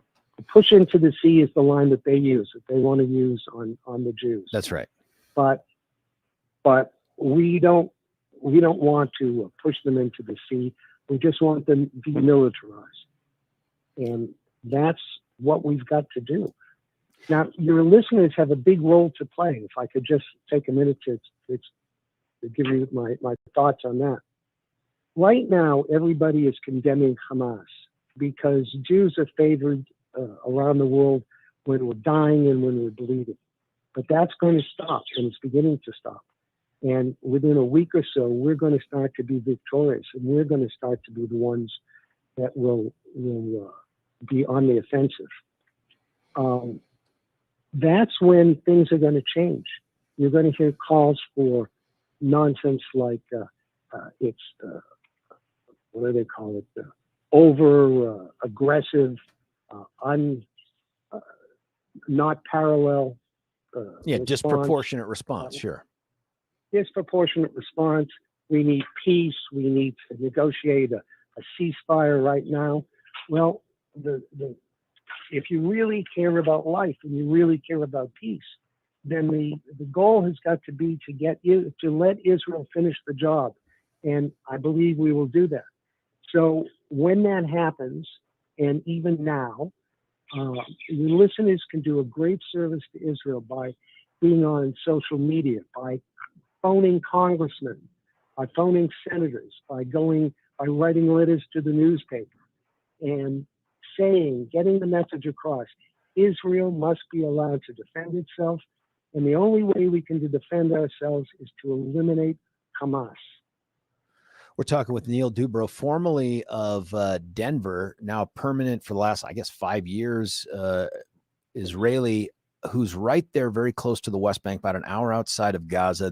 When we first started the conversation, he was actually in a shelter because of the missile warnings that had come in. The stuff that you're talking about, and I think this was intended. I mean, I was going to ask you, is the sense within Israel that Iran's hands and fingerprints are all over this plan, especially given the simultaneous missile attacks by Hezbollah up north in Lebanon? And if so, could it work? And what I mean by that is you go into Gaza and eliminate Hamas, and you use the word assassinate too, and I appreciate that. Do you risk whatever progress has been made in trying to establish peace in the Middle East with Israel? And I'm speaking specifically about American efforts with Saudi Arabia and Israel. Now, I know up north, Lebanon and Syria, that's a tougher pull, but you've got relatively good relationships with Egypt and Jordan. Are those put at risk by something aggressive, albeit appropriate, in Gaza? Well, a number of things. First of all, there's no question that Iran's hand is behind this. Even the leaders of Hamas have said they conferred with Iran. Iran funds this, and nothing happens without their approval. In that regard, President Biden's gift to them of $6 billion a few weeks ago was a grave, grave mistake. And we're seeing that money put to use, even though it's intended to go to hospitals and other things in Iran. That money is all fungible. So we're seeing that money come back now in missiles and in this ground offensive. So it's a misguided policy. Now, as far as Jordan and Egypt, it's true we have fairly good relations with them, but we have a job to do. We have to take out Hamas. And if the price of that is our relations with Jordan and Egypt for a time, then that's what we'll have to do. They are no friends of ours if they can't see that we need to defend ourselves and that we have the right to do that. That's a big one, man, to say that we risk that relationship. And I know you want to couch it in terms of the short term, and I hope that it is, but I mean, Jordan is the buffer between you and some of the other worst parts of the Middle East when it comes to providing respect for the Israeli lives. I mean, that's a big one to risk, Jordan, because they are quite a buffer between you and the other Iraq and Iran countries over there that may not have the same tolerance for Israeli existence. While we continue to work on peace around this area, let me ask you about the $6 billion thing. I totally understand that. There are going to be those that say, wait a minute. And this is what the Biden administration said on all the Sunday shows. Wait, that $6 billion can't be used for anything other than humanitarian aid. None of those dollars have been spent yet. We monitor that. We know that none of those dollars have come to play here. How do you respond to what they say? Money is fungible. It may not be those dollars, but if you have, let's say, $10 million for hospitals, and now you have that you can take out of this money. But what do you do with the $10 million that you had allocated for those hospitals in the first place before you got the money? Well, now you can use it for whatever you want. That's right. And it's clear what Iran wants to use it for. They have a very evil plan. They have a very different view than Americans do. And we make a big mistake thinking that jihadists think like Americans do. Look, we try to do deals with them. We've given the Palestinians and the Gazans incentives, financial incentives. We've tried everything that we can, but it's an irrational hatred, and that's what they're acting on. It's purely on emotion. They're not going to stop. In terms of Iran's involvement, I don't really think that's deniable. Although they deny when Hamas says, yeah, we've been working with Iran. Iran's like, oh, I don't know what you're talking about. We don't even know how to spell Hamas. But that seems silly. When you look at that, do you also see, or are there conversations about the potential involvement or support of Russia in this? And I say that because Russia has been a mischief maker in the Middle East. It has been befriended by Iran through the purchase of Iranian oil during the embargoes. They play a game in Syria, taking on American efforts there. Do you see a connection here between Iran and Russia in this? I don't.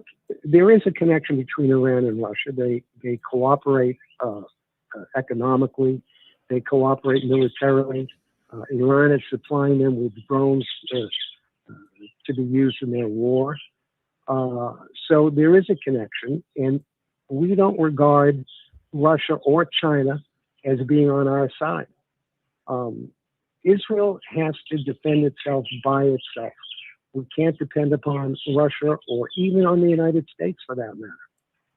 So we don't regard Russia, I don't think, as an ally. I don't think anybody does. But we learn to work with them and to live with the situation that we have. Yeah, this is a tough one, man. Have you guys had some sense from the government out there about what to expect in terms of next steps, longevity of this conflict? Yeah. Netanyahu came on the air Saturday night, and he gave an extensive speech. And in it, he said that we're going to take care, basically he said we're going to take care of business. And he appealed for all Gazans to get out of the way.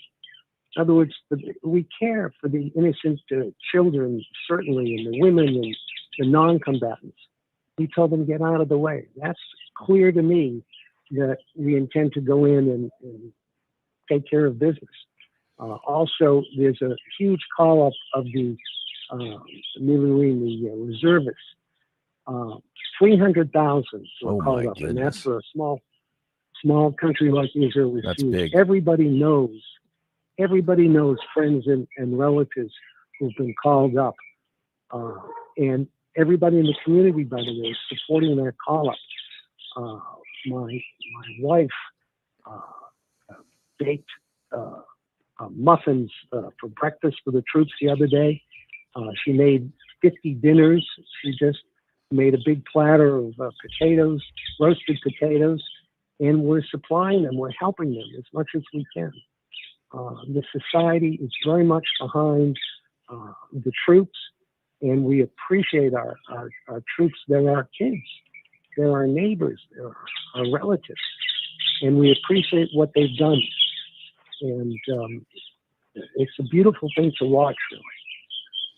I'm very glad I'm here. In terms of, I imagine there's a great deal of unity right now in Israel because, you know, you're taking on, in a warlike environment here, these terrorists.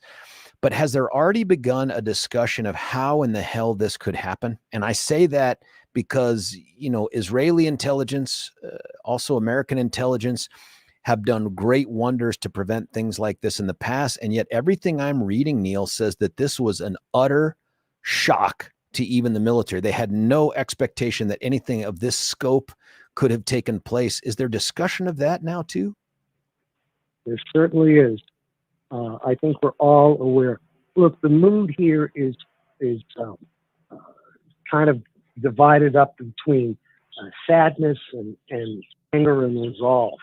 A lot of the anger part, certainly it's anger at what was done to 800 Israeli citizens, but there's also anger and confusion that this could happen to us. We pride ourselves as having the best intelligence in the world. We are supposedly know everything that goes on in Gaza, and there's a lot of evidence to support that. How could we miss this? And I think when the war is over, there's going to be a big, big discussion here. I think governments may fall because of it. Certainly, it's going to play out very heavy in a very heavy way politically.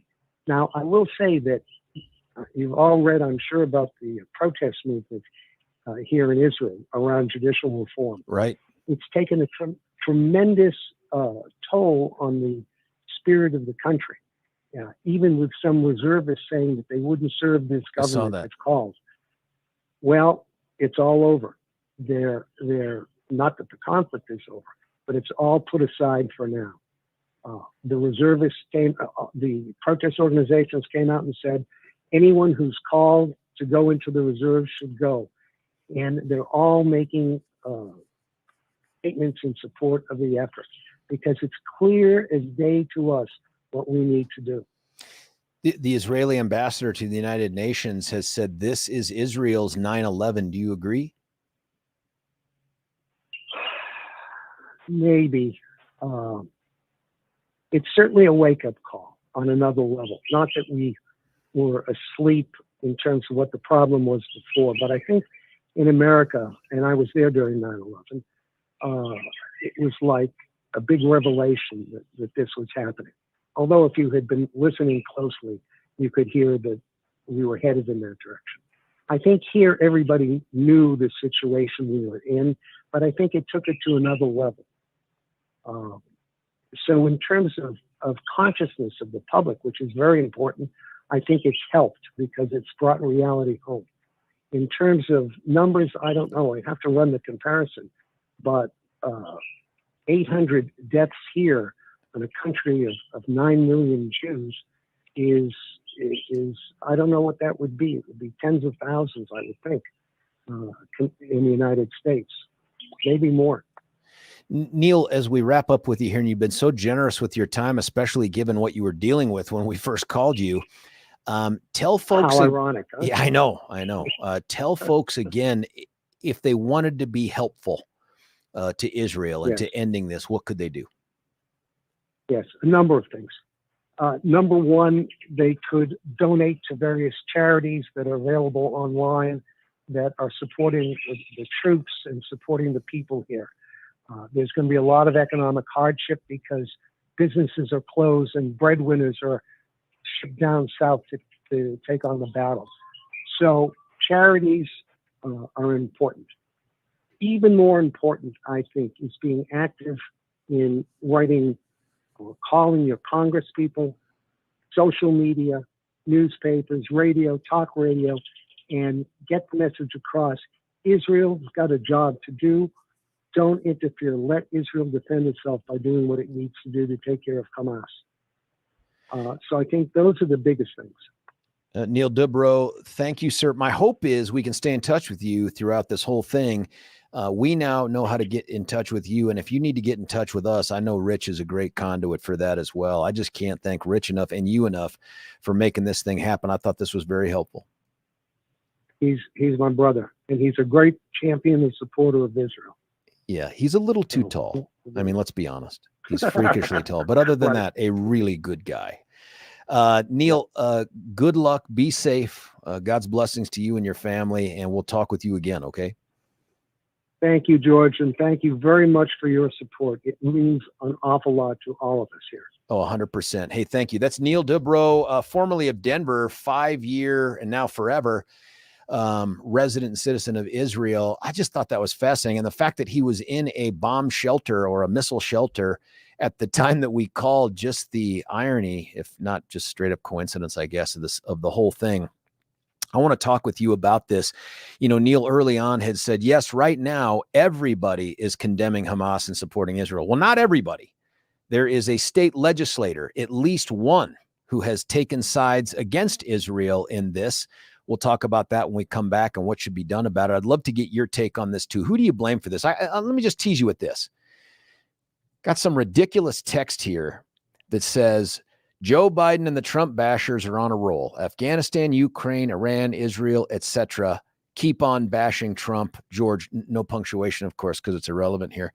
Fake conservatives like yourself and Billy bashing Trump, finding all his faults. I helped getting him out of office?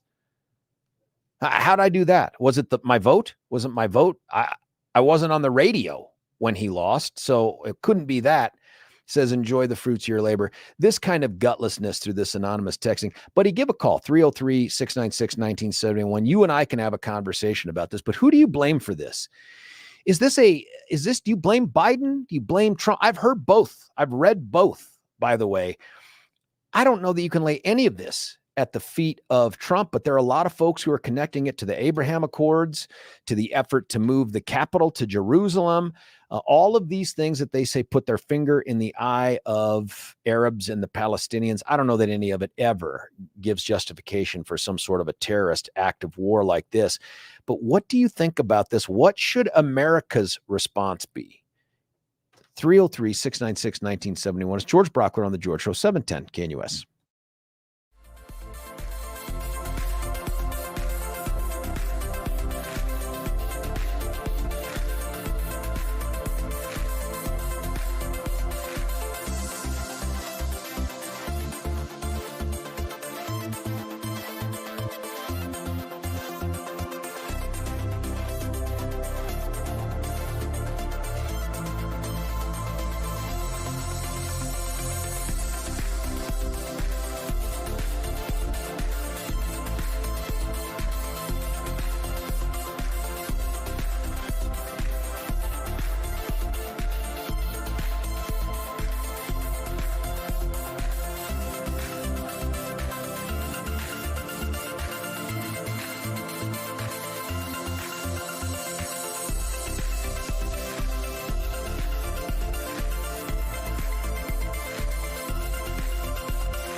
George Brauchler back with you here, 710 KNUS. My thanks to Neil Dubrow. We took him long. He is right there in Israel, about an hour away from Gaza, near the West Bank. Had a great conversation with him. We started the call with him in a bomb shelter because the missile warnings had gone off. Hamas mercilessly launching an evil attack against Israel, and then that followed by, I think, almost simultaneously attack by Hezbollah over the border there with Lebanon. Iran's fingerprints all over it. The funding an issue as well. Something that Neil had said early on was, hey, the worry that Israel has right now, the worry we have is that everybody has been condemning Hamas and what they did right away. But that's going to fade, and you already start to see it start to fade. And, of course, Rashida Tlaib and the other whack jobs in Congress have already tried to suggest. What's that? Which one is that? This one right here that says support Israel. This is from the UN ambassador from Israel, I believe. Is that true? Here it is. But I'm showing you all of this for a reason. Today, many members of the international community are supporting Israel, yes. But if history has taught us anything, we know that tomorrow that may not be the case. The international community, and particularly the UN and the Security Council, have a very short memory when it comes to Israel. The terror that we endure quickly becomes a side note. But this time will not be the same. We will not let the world forget the atrocities our country suffered.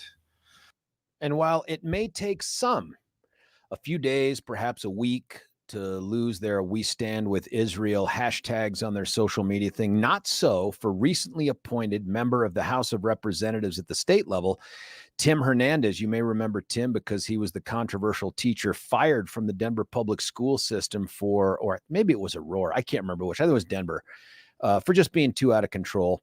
But then he got appointed to fill a vacancy created by, I think, one of Mayor Mike Johnson's appointments. And so now he is this appointed member of the House of Representatives.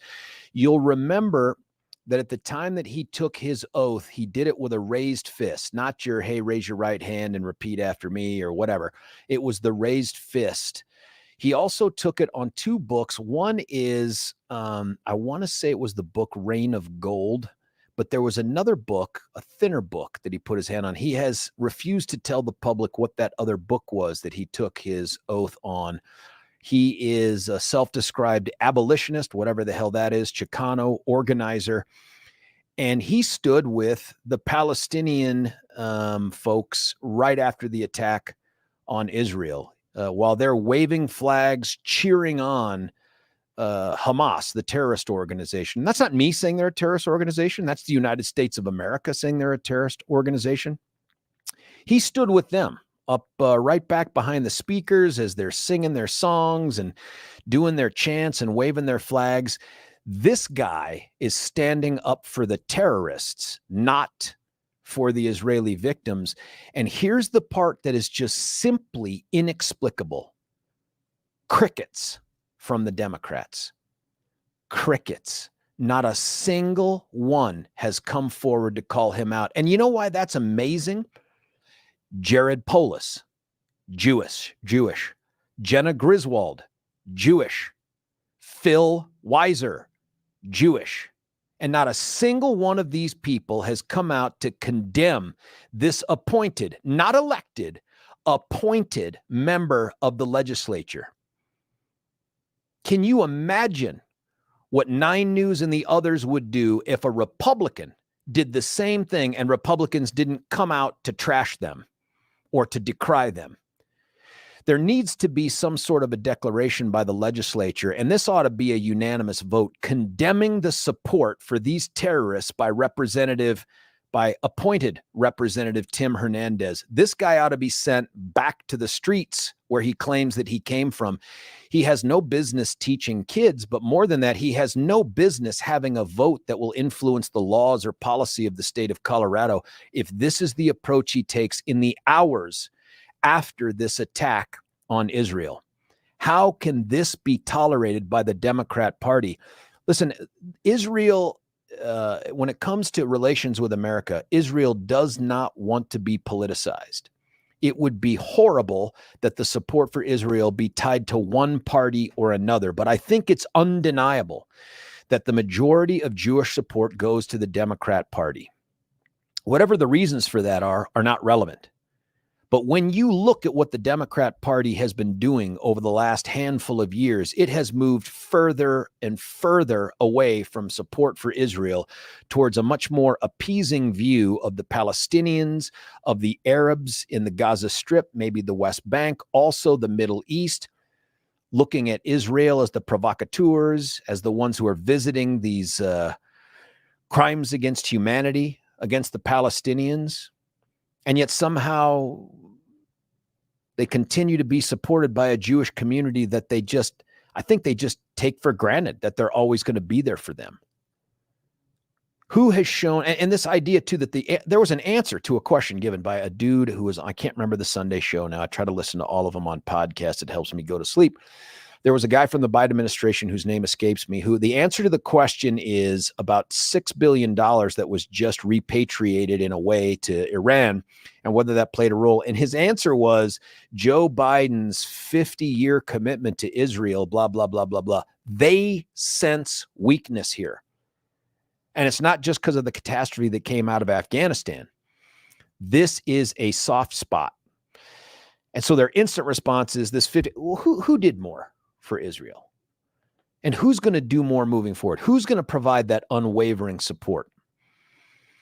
Yeah, I don't know if it's the Dems, man. And when you have a guy like Tim Hernandez, who, by the way, if anybody knows this cat, happy to have the conversation with him on the radio. He's actually seen on social media debating a supporter of Israel, someone they call a Zionist, debating him, taking him on this thing in the aftermath of these atrocities that have taken place. That's who this guy is. This guy is now going to spend at least a legislative session offering up bills. He gets 5 bill titles, folks, 5 bill titles. He gets to vote on the laws that are going to govern us. And he is a Democrat. I got to tell you, if there were Republican legislators out there who took a position in favor of Palestine, in favor of the Gaza, in favor of Hamas when this happened, I would decry them. And my guess is a lot of Republicans would as well. But when people like Rashida Tlaib or Tim Hernandez stand up for the terrorists, stand up for the attackers of Israel, you know which side they're on.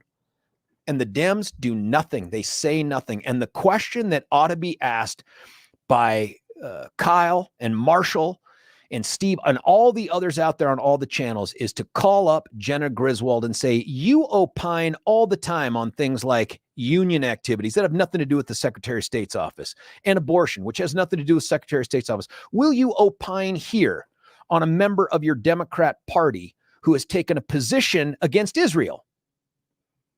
They ought to ask the same questions of the traveling man running for governor right now, Phil Weiser. Where's the social media outcry, Phil, against a member of your party who has taken a position against Israel? Same thing with the governor. These guys will stand up all day long for the ability to abort a baby up until and even including after birth. But oh my gosh, when a member of their team stands up and takes a position against Israel, the Jewish homeland, crickets, freaking crickets. Here's a text. Representative Ortiz is claiming to have a bread-breaking meeting scheduled with Hernandez soon. Who cares if he breaks bread? Call him out right now. What kind of meeting are you going to have that's going to change the heart of a guy whose gut reaction to a terrorist attack on innocent Israelis is to stand up with them, the terrorists? This is ridiculous. He supported ISIS on 9/11, Billy. Oh, would he have supported ISIS on 9/11? You know what? I bet he would. This is a guy that hates America. He doesn't love America. He hates America. He wants to make America something else because he can't stand what it is. He blames America for everything. Here's one good stuff. This is what I'm talking about. That pro-Palestine image I saw looked very much anti-Jewish. Swastikas, really? I'm not religious. Perhaps why you asked if I was being sarcastic. But evil is evil. When Hamas, Hezbollah, Iran call for the destruction of a people, what do they expect after Israel is attacked by terrorism? They knew this was in part a suicide mission, slaughtering their own people that want nothing to do with this. I agree with you, Texter. And the reason for it is, and Iran doesn't care, it's to spoil Israel, it's Israel's relationships with the rest of the Middle East. It's to try to make the Middle East have to take up sides against Israel over religious grounds. That's what this is all about.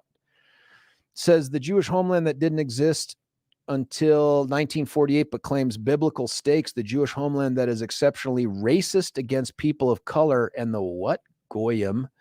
Besides, people are allowed to have dissenting opinions, George. Mind you, Hamas, Hezbollah are both scum, but so is Israel. My good Lord, man, if you see Hamas and Hezbollah as the same as Israel, we're not even on the same planet. This right here is an anti-Semitic text. That's what this is. If you find equivalence between those terrorists who teach their children that Jews are animals, that they are not people, Israel doesn't do that to the Arabs. You find some equivalence, buddy, you need to look inside your heart. Here's another one, a text from Dave. This is a screenshot of something from Representative David Ortiz. Tim and I definitely stand apart when it comes to the way he's dealing with Hamas' barbaric attack on Israeli civilians. Wait a minute. That's what you post, not I condemn him taking up arms against Israel or taking sides with the terrorists, but we stand apart when it comes. It's like we stand apart on the Holocaust. I take a very different, give me a break. Says out of town with in-laws enjoying family time, but we have a face-to-face schedule when I get back. If you ever have the courage to do an in-person, come on, man. This is the way you take on this guy. Listen, I got to cut away for a break. When we come back, we'll continue this talk. The 9 o'clock hour is going to be for you. If you have the guts to call in here and take up arms like this texter did against Israel, I'm happy to have the conversation with you. 303-696-1971, George Brauchler, 710 KNUS.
George Brauchler back with you. Not enough time to take Pete and other callers. I promise you stay on. We're going to get you at the top of the next hour here. We just don't have the time to treat your call with the respect it deserves. And we'll get more of these texts read as well. Hey, listen, if you haven't been to your natural grocers yet, I'm holding it up right now in front of the Rumble and the YouTube sort of camera here.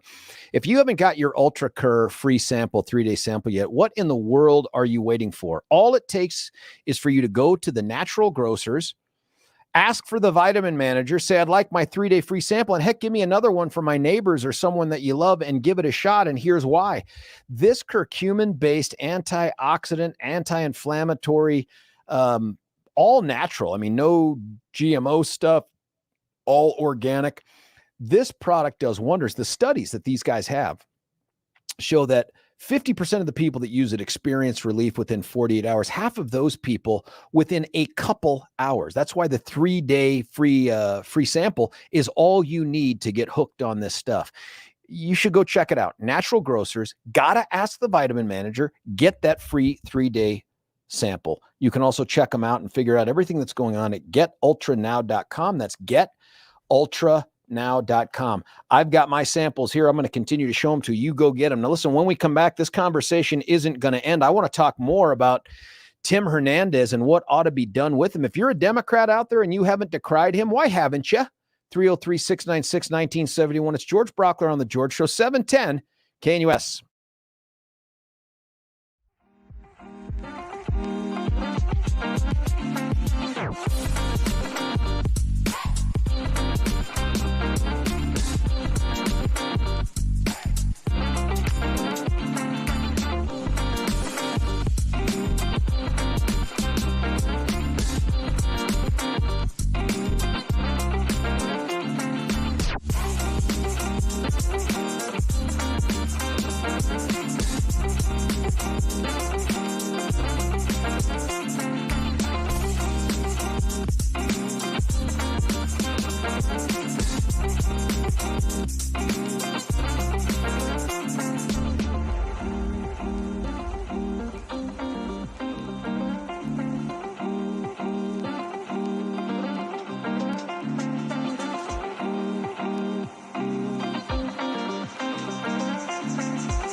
George Brauchler back with you here. Final hour of the George Show for this Monday at 7:10 KNUS. We have been talking pretty much the entire time here about Israel and the attack on it by Hamas, the terrorist organization that has a grip over Gaza and the Palestinians that live there.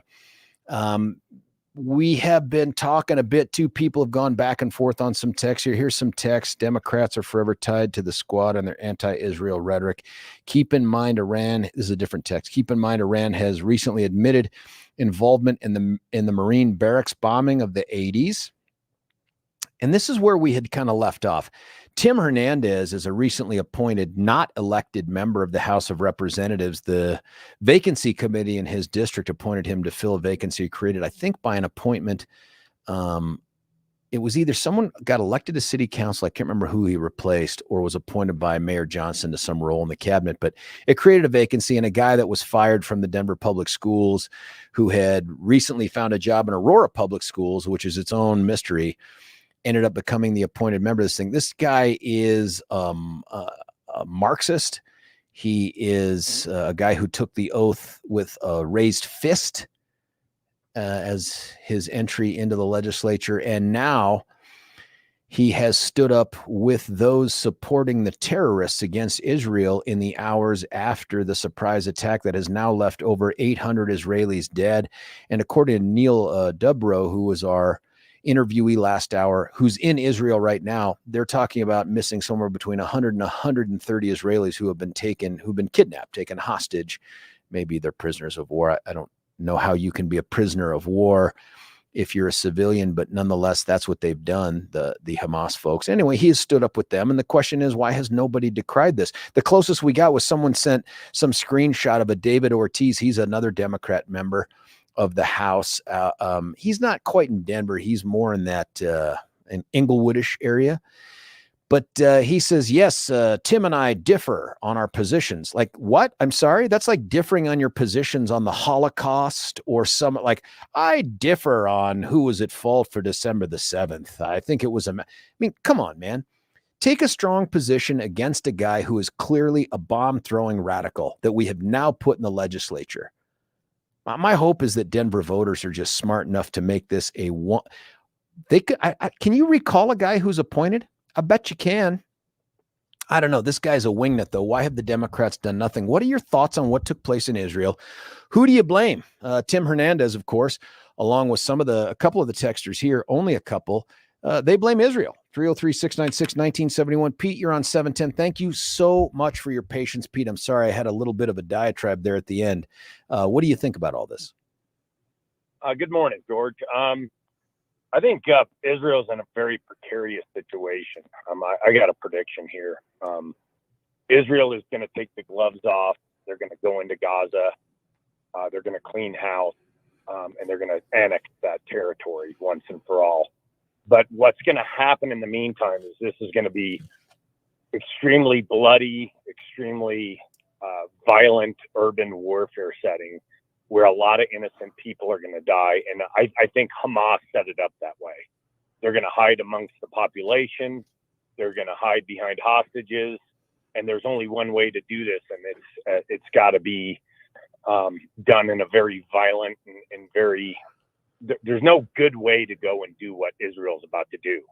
But what's going to happen after that is the world's press is going to get hold of these scenes where these people, a lot of the Palestinians are going to perish. They're going to be victims of this war, and this is going to be turned against Israel. That's my fear. We're going to have a very short memory about what happened a couple days ago. And I think Israel's going to be on their back foot a little bit trying to explain what they're going to have to do. And I believe they have to do this to survive as a country. We don't understand in this country, and I don't think the West understands the mentality of these radical Muslim sectors of their society, that basically you either convert to Islam or you die. That's what they believe. They've been talking about it. They're telling us what they want to do. They're telling us what they're going to do. Iran has, for the last 30, 40 years, has said, that America is the great Satan, Israel is the great Satan, and that they will perish to take us on. We don't understand that mentality yet. We only have dealt with that type of mentality in dealing with the Germans and the Japanese during World War II. And I think this mentality that these fundamental Islamic groups have is just as crazy and fanatical as those two groups were. And we're going to have to make some tough decisions in this country. The problem with our country right now. What's the tough decision, Pete? No what are the tough decisions for us with this? Let the Israelis do what they have to do once and for all. Stay the hell out of it. Back them, support them. And every time some of these other nations come forward and say what they're doing is brutal to the Palestinian people, we need to say we didn't start it. They didn't start it. And we need to show the pictures of what occurred the other day. Israel has forever given land back. They've tried to sit down at the table with a lot of these groups. And these groups, Hezbollah, Hamas, Iran, they are strictly want to destroy the Israeli nation and drive these people into oblivion. And we have to understand that. We have to get that through to the American people and say, this is not about talking peace. When someone says, I will destroy every last one of you, take them for their word, get out of the way, and let the Israelis do what they have to do finally. Pete, there's a lot that you say that resonates with me. I do not think Israel will annex Gaza. I think if you're looking for a final straw that broke the proverbial camel's back with relations with the rest of the Middle East, it would be to annex Gaza. I do think they fully intend to go into Gaza and lay waste to Hamas and every person that's part of that organization as possible. I think that's different, but I think that they make a mistake if they treat all Palestinians as part of Hamas or treat the Gaza Strip like it's going to be re-annexed by Israel. Having said that, you are echoing something that Neil Dubrow said when he was on with us last hour, and that is you can already start to feel some of the squishiness with people out there. I mean, my God, Saudi Arabia has issued a statement that blames Israel for this attack. Here's a quote from it. The kingdom calls for an immediate halt to the escalation between the two sides, the protection of civilians, and restraint. This is from the Saudi Foreign Ministry. It said that Israeli Defense Forces, the IDF, engage in gun battles with Hamas terrorists. The kingdom recalls its repeated warnings of the dangers of the explosion of the situations as a result of the continued occupations, the deprivation of the Palestinian people of their legitimate rights, and the repeating of systematic provocation against its sanctities. This is Saudi Arabia. I mean, we've been trying to build this relationship between Saudi Arabia and Israel, maybe even ultimately working its way up to recognition of Israel, which Saudi Arabia hasn't done. I think all of that's gone the way of the dodo. That's exactly what Iran wanted.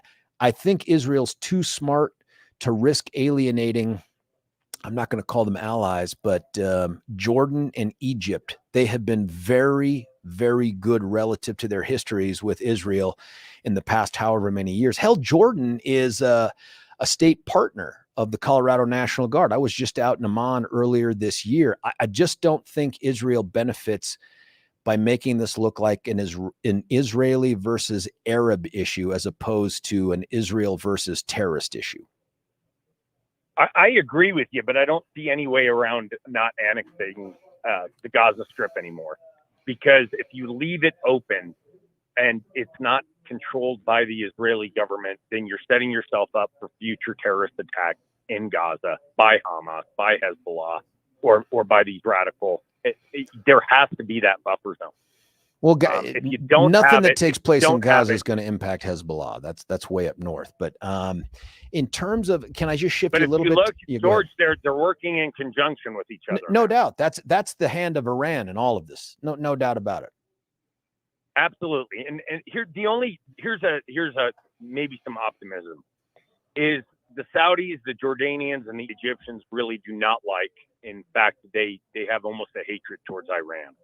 We had a great opportunity under the Biden administration to help fund some of these freedom movements in Iran, and we sat silently on our hands and never supported these people. That Iranian government was on the teeter-totter there for a while. If we would have done some things behind the scene, maybe we could have toppled that government and had more of a Western-friendly or a post-Shiite type of government there. We sat on our hands and we refused to support true freedom, democracy-loving people in Iran, which most of those people are. We shouldn't let those types of opportunities go Who by. do you blame for this? Listen, I'm not the biggest Trump fan in the world. I think he was a damn good president. I think he should shut his mouth on a lot of stuff, and I think he made a lot of mistakes. But I don't think this would have happened during a Trump administration. I think he was a very strong leader. I think he was a strong advocate for the Israeli nation and Israeli people. And I don't think that these groups would have had the guts to take him on because they would have known. Listen, he went after the terrorist mastermind in Iran and had him killed. And you didn't hear from Iran for the rest of his presidency. I think those records speak for itself. Here's the other thing, George. We got to stop referring Democrats as Democrats. They're not Democrats anymore. Hopefully someone takes that party back. But most of these people, they're Marxists. They believe in that. Let's not refer to them as Democrats. This idiot up in the State House, he's not a Democrat. He's a communist Marxist coward. I was going to ask you about that. What do you make of the fact that even the Democrats who are Jewish, I mean, our governor, our Secretary of State, our Attorney General, say nothing about this dude? But they're not Jewish in the terms that we think they're Jewish. What does that mean? These people don't believe, they're not religious. I think they're religious. I think Phil for sure is observant. You think Polis goes to temple? I don't know if Polis does, but I'm certain that Phil does. Okay, then he should act like it. Yeah, it's hard to imagine why he wouldn't stand up and decry this. And in fact, isn't this what Jews have been saying since the Holocaust? And that is, everywhere anti-Semitism begins to show up, we've got to eradicate it. We've got to figure out a way to get rid of it, because this is what leads to a more permissive environment for greater anti-Semitic words and then ultimately conduct. And then pretty soon we're right back where we were. I mean, that's sort of the theory we've been operating under. And yet, go ahead. Their motto is never again. Never again. Never again. Yeah, that's exactly right. Again, I know what's coming over there is going to look ugly. It's going to be sad. But I don't know any other way around it. You want to protect yourself as a nation. A lot of bad things have to happen in order to do that. And unfortunately, and I say this in all honesty, a lot of good, innocent Palestinians are going to die in the process, because that's what these organizations like Hamas do. They hide behind innocent people. Pete, thanks for the great phone call and getting us kicked off. Pete's line is open at 303-696-1971. Lewis and the others, I'll get to you. Just 1 second. I'm not even going to cut away for a break. I'm just going to tell you that It's this week. I can't tell you the day or the time, but this week, Big Daddy behind the microphone here gets to go to his favorite dentist. That's Doctors Richter and Snyder at Twin Aspen Dental. I am super excited to hopefully see Dr. Snyder back in the saddle again, but I just want to see pictures of the little baby. They do such a great job. They are a family dentistry practice. It is one of the most welcoming, stress-free environments you can possibly imagine. It is easy to get to. They're wonderful to work with. They work with you and whatever your insurance situation is.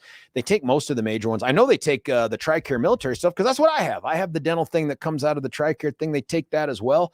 They also have their own program that they'll work with you on because they want you to have a healthy mouth and an awesome smile, and nobody is better at doing that. I'm kind of excited to see him. I want to talk him back into the studio, though. If you remember in the past, we've had on what's the weirdest thing you've taken out of a mouth in the last 6 months. I want to have that conversation as well. All you have to do to get the benefit of their expertise and their niceness, 303-841-7466, 303-841-7466. Make the appointment now. Take a break from your current dentist. Just see if you like these guys better. I know you will. You can check them out at twinaspendentalcenter.com. That's twinaspendentalcenter.com. Lewis, you're on 710 KNUS. Lewis, what do you think? This is what Israel needs to do. They need to wipe out completely Hamas, Hezbollah, and Tehran. Wipe out the mullahs. And then we will begin to Lewis, it's strong talk, but how would you suggest they do it? They just go in there as a war and bomb the hell out of these people. And then we will begin the steps. Listen to me. We will begin the steps to the Battle of Armageddon, where the world will come against Israel because of what they did, not only with Hamas, but also with Hezbollah. So and also taking out Tehran. You want them? Why do you want Armageddon? Because that is what's going to take place anyway. That's what Scripture says. Can we delay it until you and I have moved on to the afterlife? I'm not excited for that for me or my kids. I'm sorry. That's too bad. This is what Scripture says. So we're not going to be able to delay God's timing. Well, hold on. We're not delaying it. It sounds like we're accelerating it. But look, just from simple geography, when you say, hey, they should just go in and take out Tehran, remember that in between them and Tehran are countries like Jordan and Iraq. I mean, it isn't just like they show up in Tehran. It's a different issue with Gaza, which is right there within the borders of Israel. It might even be a little bit less of a big problem with Hezbollah up in Lebanon. But that one comes with it the possibility that alone, going into Lebanon, could increase the risk of all-out war with the Arab countries. I'm just not sure that that makes sense for Israel right now. It doesn't matter. It doesn't matter. Read Scripture. Read Ezekiel, Daniel, Revelation. And anyone that says that the Jews just showed up in 1948 don't know their history. That land was given to who? Abraham. By who? By God. Okay, we cannot postpone what God said will take place. And it's going to take place, the Battle of Armageddon. Whether we're here, whether we're raptured, whatever it takes place, it's going to be on God's timing. No, I get it. But what you're suggesting is, let's just act like that timing is right now and support Israel in the decision to... There is no attack on Iran without Saudi Arabia weighing in against Israel. Hell, they may be doing it already. I mean, there's no way to accelerate a war in the Middle East, an all-out war between Arab countries and Israel. And you know you're going to invite China and Russia in some way than by trying to attack Tehran. Well, look at what Scripture says, Ezekiel 38, 39, and 40. That the world will come against Israel. And who's going to defend it? God himself will show up. And he will annihilate all of Israel's... Read Zechariah 12. Talks about anyone that comes against his city. Jerusalem is the only city that has God's name on it. He declared it. So get yourself ready. If you're not saved, you got to call upon the name of Christ and be saved, because it's going to happen, George, and you ain't going to stop it. No one's going to stop it. Well, I don't It's know. gonna I don't know if take we're going to place. stop it, but maybe it doesn't have to be right this minute. I'm not sure that this is it. I mean, this isn't the first time that Israel's been attacked. I mean, Yom Kippur was about 50 years ago. So that didn't result in Armageddon. I'm not sure this one needs to as well. You do have a huge fan, by the way, Lewis, because there is one in particular texter who has texted in successive texts. Amen, amen, amen. Yes, this caller speaks the truth. So you've got a big fan out there. Lewis, as always, man, thanks for the phone call. I appreciate it. And take this for the respectful answer that I'm giving you here. I hope you're wrong. I just want you to be wrong here, because I'm not looking for Armageddon, not in my lifetime or my kids. I think we can delay a lot of that. Whatever the Bible says is coming for us, I don't think it has to be. And then, by the way, this is the hubris of every generation, that end times are going to happen while we're here. Like they couldn't have happened before. It's got to be right now, because somehow we're more deserving of it than anyone else. I don't know. Hey, listen, I want to get to your phone calls at 303-696-1971. Who do you blame for this? Whose fault is this? I blame Hamas. The question is, who else do you blame? You blame the Biden administration for this. Make that case. You blame Trump, and I've heard some people on social media do that. Make your case. And then I want to know what's to be done about this radical Marxist, extremist, anti-Semite Tim Hernandez, who stood with the pro-Hamas crowd that cheered out there in front of the Capitol right after this merciless, unprovoked attack resulting in the death of 800 innocent Israelis and the capture of another 100 to 130. 303-696-1971. Why don't the Democrats come out and decry the anti-Semitic behavior and words of Tim Hernandez? Why is that? Stick around. George Brauchler, 710 KNUS. Why should you buy your next vehicle at Castle Rock Chrysler, Dodge, Jeep, and Ram? We make car shopping easy. We have a huge inventory of new and pre-owned vehicles. We can even custom order. We make it easy. Easy financing, friendly staff. And when it comes to quality service, our expert technicians keep your vehicle in top shape. Visit us today off of Highway 25 and Plum Creek, or shop online at castlerockcdjr.com. Castle Rock Chrysler, Dodge, Jeep, and Ram. Car shopping made easy.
George Brauchler back with you here, 710 KNUS. Text coming in as we begin to unravel what took place on the weekend and the response to it.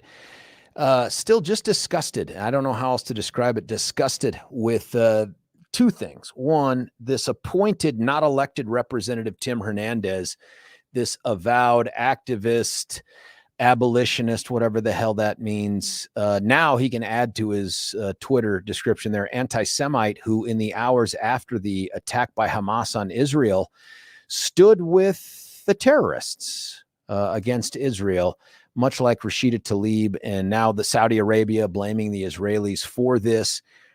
We had the one anti-Semitic text that came in that basically said Israel's no different than Hezbollah or Hamas, which is crack smoke crazy. And then we had some folks call in and talk about the things that are going on and what would or wouldn't have happened. I'm interested to know who you blame. I'm also interested to know, why won't the Democrat elected officials in this state come out and condemn Tim Hernandez? Remember, these are the folks that en masse will come out and try to crush that group of men that stood up at that drag show down in Douglas County. And you can agree or disagree with them, but everybody was quick to rush to condemn them, including having the interviews with, I think it was Johnny on 9 News, and to quickly come after them for these anti-drag thing that went on there. But when it comes to a dude standing up in support of the terrorist who attacked Israel, even the elected Jewish members of our state government say nothing. Nothing. Even the former, where's Ed Perlmutter? I mean, Ed's such a good man. Where's Ed on this? Where's any member of the Democrat congressional delegation to decry this, or Rashida Tlaib? These are people who are lockstep together in one thing, and that is maintaining power and never, ever criticizing each other. And that's maybe one of the great strengths / weaknesses of the Republican Party. We crap talk each other all the time. The problem is right now we're going through the great purge, the great cleansing, where if you don't sing the song of the people who are the most radical and in power, then you have to be run out, Kevin McCarthy. Nonetheless, here we are. And I got to tell you, I feel like you guys would agree with this. If some Republican came out and said something bonkers like that, and maybe I'm just speaking for me, I don't know, other Republicans would come out and call them out for it. And now that I say that out loud, I'm thinking of all the things that we apologized that Trump has done and said that we're just like, not a big deal. No, it's all made up. It can't be true. And it's okay because he was a great president. So maybe that's the one exception. But otherwise, if some state legislator that was a Republican stood up with Palestine over this, you got to know the media would go crazy on them and expect the Republicans to come out. If someone stood up at an anti-trans rally, you know that they would go crazy on them and asking Republicans, do you support it? Where is any of that for Tim Hernandez? This is the dude who went on Kyle Clark. I don't know if we have the clip. This is a guy who went on Kyle Clark and refused to condemn violence in the name of advancing some sort of political cause. Refused to endorse it. I mean, to deny it, to decline it. Yeah, I don't know, man. So here's Lefty Tony. Couple texts here. Wow, why do so many of you folks on the right think the present situation in Israel wouldn't have happened on Trump's watch? Nobody was ever afraid of him, and the rest of the world thought he was a buffoon. Look at their news. Success for America in Iraq was a carryover from the late Obama term military strategy, and the people that are basically advocating a Palestinian genocide and quoting the Bible are disgusting excuses for humans. I've heard people say they want to annex it. I haven't heard anyone talk about genocide regarding the Palestinians. I have heard them talking about wiping out Hamas. And tell me, Lefty Tony, how that's wrong. Why is it wrong to want to eradicate terrorists whose fundamental beliefs and teachings are Israel should not exist, Jews should not exist? What's wrong with that? I think they ought to be eradicated too. Not the Palestinian people, but Hamas in particular.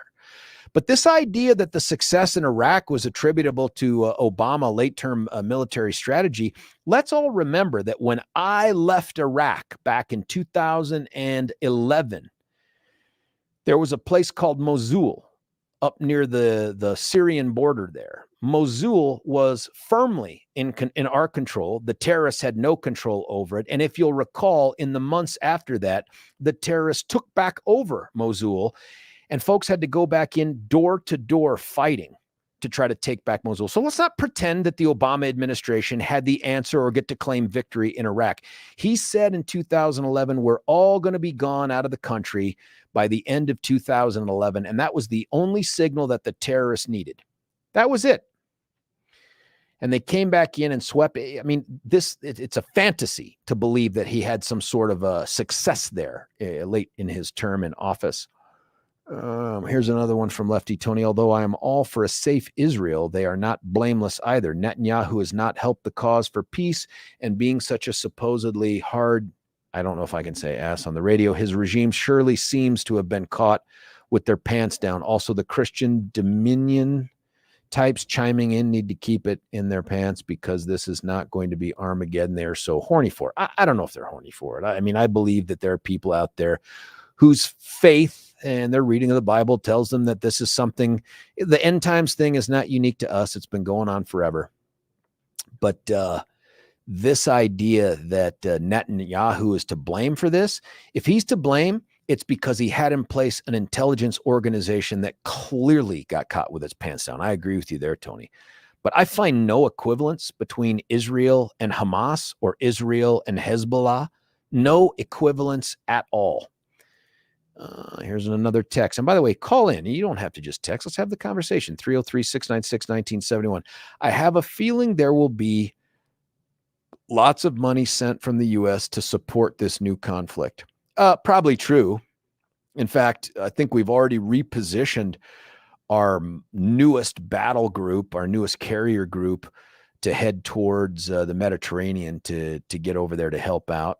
Here's another one. Libs tell themselves they are always on the side of the, quote, oppressed. Funny enough, almost any group can be rationalized into that category because life, human nature, isn't just one thing or the other. One can rationalize Nazi Germany as victims. They sure did.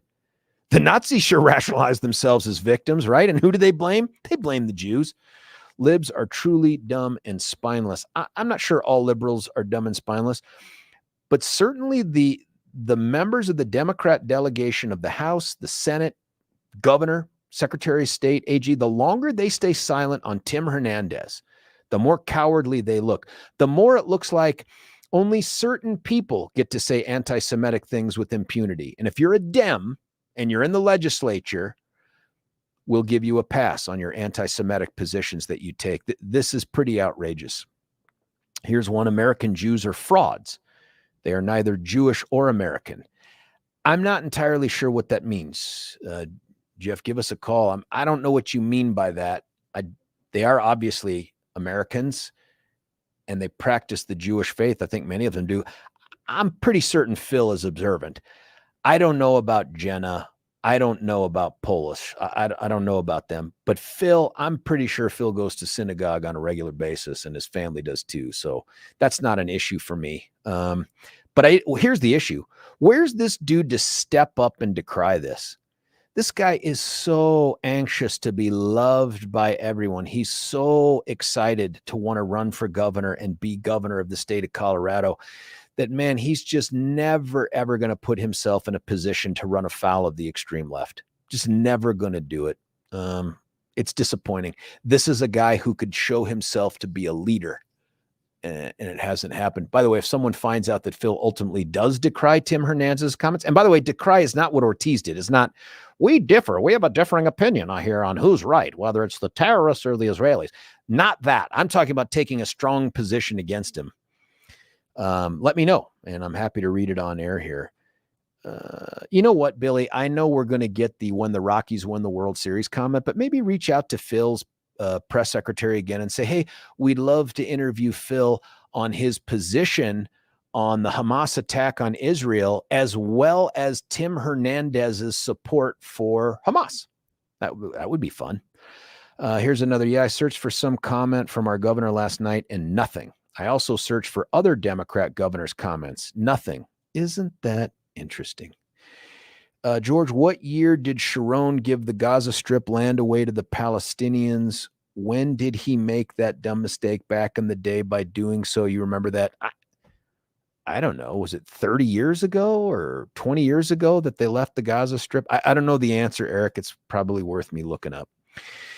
Here's another lefty Tony. Although I am for a safe Israel, they are not blameless either. Netanyahu has not helped the... Oh, wait a minute. I just read that one. Sorry. It just hadn't clicked as read. Nebraska here, George, this caller is absolutely right. He's explaining to everyone what needs to happen, and it needs to be now. If the Hamas had their way, they'd march across the world and kill everyone. This gentleman is explaining how history says it will go down. I think that was a reference to Lewis. The Republican Party isn't going to condemn anyone because most of the Republicans, as we have seen here in the last few years, are rhinos. Although, I'll say this, Nebraska, when Republicans call out Trump for something, that's what gets them the label rhino. And I've even had that anti-Semite here that texted in earlier that likened Israel to Hamas and Hezbollah, saying that Billy and I are faux conservatives. Billy for sure is a faux conservative. There's no doubt about it. But it's like, wait a minute. And we've had, Billy says he's faux a lot of things. That's true. We've had a lot of conversations on this show. There is no connection between support for Donald Trump and support for conservative values.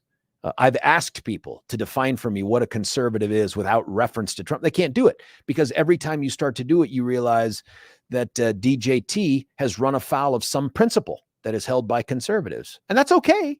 Still a better option than Biden. I'm still going to end up voting for this guy.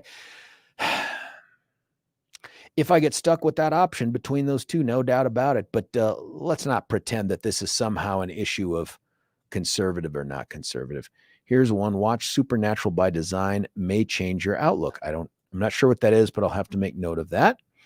Here's another text. You know what? I'll get to that one in just a moment. Let me do this. Let me tell you about Dan Caplis.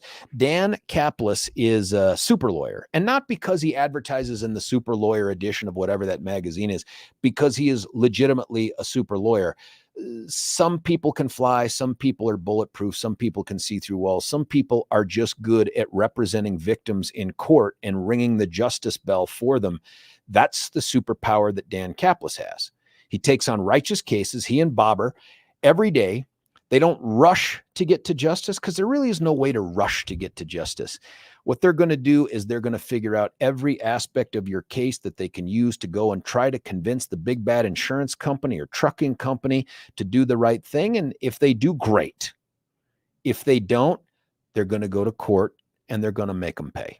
And that's just what they do on a daily basis. All the results say the same thing. These guys just continue to ring the bell for victims in a way that no other law firm does. You need to give them a call, 303-770-5551, or give that number to the person you know who's been hurt, 303-770-5551, or check them out at dancaplis.law.com. That's Caplis, Caplis law.com. Here's some more text. Jenna may be Jewish, but she's married to a Muslim. I didn't know that. I'm not sure what that means, by the way. I'm not sure if that's a reflection of what you're saying is that she's Jewish by heritage, but not by practice, or can you have a practicing Jew married to a Muslim? I don't know. I mean, that's not my issue. My issue is really, why isn't she decrying Tim Hernandez? Why aren't the Democrats decrying? Why are they apologists for him? Frankly, it's helpful to the Republicans in this way. In the future, whenever some Republican wingnut does or says something crazy and the Democrats and the mainstream media rush to say, will you condemn what they've said? Every Republican ought to have ready Tim Hernandez. I'm going to invoke the Tim Hernandez rule. Tim Hernandez, anti-Semite, Tim Hernandez. Another text, good caller. What's the old saying? If you're looking for a fight, you'll find one. Gee, let's act surprised when Israel fights back. That part is true. And then some more stuff right here. Let's do this. Last segment coming up. I don't want to continue to go through the text yet, but you can keep texting. We'll do it when we come back. And you can also give us a call at 303-696-1971. Phone line's open. It's just interesting. I want to hear who you're blaming for this. Is it Biden? Is it Trump? And make your case. Who's at fault for this? And what is to be done about Tim Hernandez? Before we cut away, though, I got to tell you about our buddies at QC Kinetix. They continue to get impressive results and accolades from the people that have heard me talk about them, and then they go do exactly what I'm going to tell you to do. Listen, if you have chronic pain in your joints, that warranty has run out on those things. You haven't had the metal stuff put in yet. You haven't had the big invasive surgery yet, and you're trying to figure out a way to get to a pain-free life without those things. You got to call QC Kinetix. They do regenerative medicine. They do it at the top level of the game. They've been doing it border to border, coast to coast with great success. And all you have to do to put yourself in a position to live that pain-free life without the cutting and the pills and the rehab and all that stuff is to call them at 303-900-8986. That's 303-900-8986. Or you can check them out at qckinetics.com. That's the letter Q, the letter C, kinetics.com. Ask their local medical people all the questions that you have. They'll answer all of them. Try to stump them. And then once you get to a place of comfort, get in there and get it done. Start living that pain-free life. Listen, we're going to cut away for a break. When we come back, we're going to get your calls, your text. George Brauchler, 710 KNUS.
George Brauchler back with you here, 710 KNUS. Have you ever walked into a home and thought to yourself, that is the nicest countertop I've ever seen? If the answer is no, you haven't been in my house.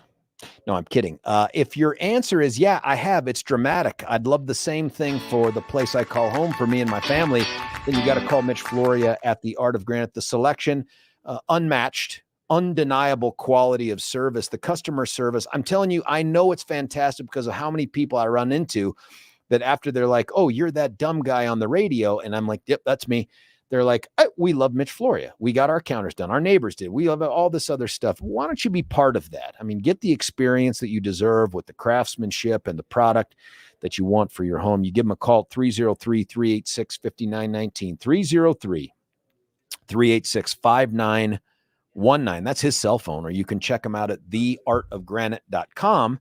That's The Art of Granite, all 4 words. But by the way, it's more than granite, quartz, marble, fill in the blank, theartofgranite.com. We want to honor the callers, as we always do here, going right to the phone lines. Tracy, you're on 710 KNUS. Tracy, what do you think?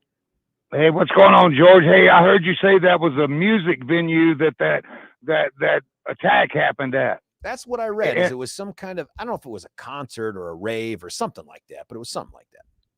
Well, anyway, what interests me about it, it talks about in the Old Testament about them making music out of Jacob, the Assyrians and the Babylonians, and they knocked all his teeth out and did all these terrible things to Jacob. I was just wondering if there's any parables.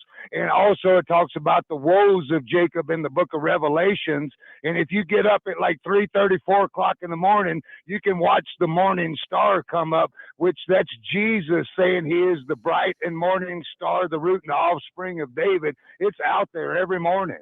I don't understand why Tracy, these people are. Is your sense of this that, like Lewis had said, you think this is the beginning of the end times on the road towards Armageddon, or is it something else? Well, it's definitely, there's no such thing as the end times, but there is a finishing of the Bible and the diaspora and the captivity. But 144,000 and a great multitude come out of Babylon. So those principles do exist, and people really should look into those things. Well, Tracy, who do you blame for all this? Who do you blame for it? Well, the theology that's in music, the theology in politics, the theology in the different denominations. People don't want to call it out because of the barriers and racism and all that kind of stuff. But those things exist, George. Well, I didn't get the theology and music part. Which music are you talking about? Like Elvis? The Man. I don't know. It might be Abbey Road. You know where that is? And then they got old Aleister Crowley on that album on the back of it there. And they're walking by Westminster Abbey, spitting out all those lyrics and Mother Mary and all this kind of stuff.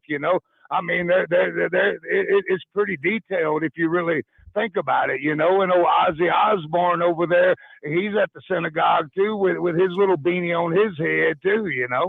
Real quick, Tracy, I got 15 seconds for the answer. How does this thing end? How does it end? 144,000 to come out of Babylon. What does that mean? That means the 10 Commandments, Moses and 144,000. No, how does this thing end? This thing end between Hamas and Israel? 144,000 to come out of Babylon. That land belongs to Abraham, Isaac, and Jacob, and Moses, and that's the way it goes, man. Well, Tracy, thank you so much for that final call. This will not be the last time, obviously, we have this conversation, as this will continue to develop. The issue we're going to stay particularly focused on is not just how Israel deals with this and how they're treated by the broader media and the world. I expect that our guest, Neil Dubrow, is right, that things will slowly, maybe more quickly, start to change. But I'm interested in this Tim Hernandez character. This guy, there's more stories out there. This dude is absolutely toxic for democracy in Colorado and the Jews. We'll find out more about the Democrat Party here in the near future. Will they decry this anti-Semite? Let's talk about it again tomorrow. We'll be back. It's George Brauchler on The George Show, 710 KNUS.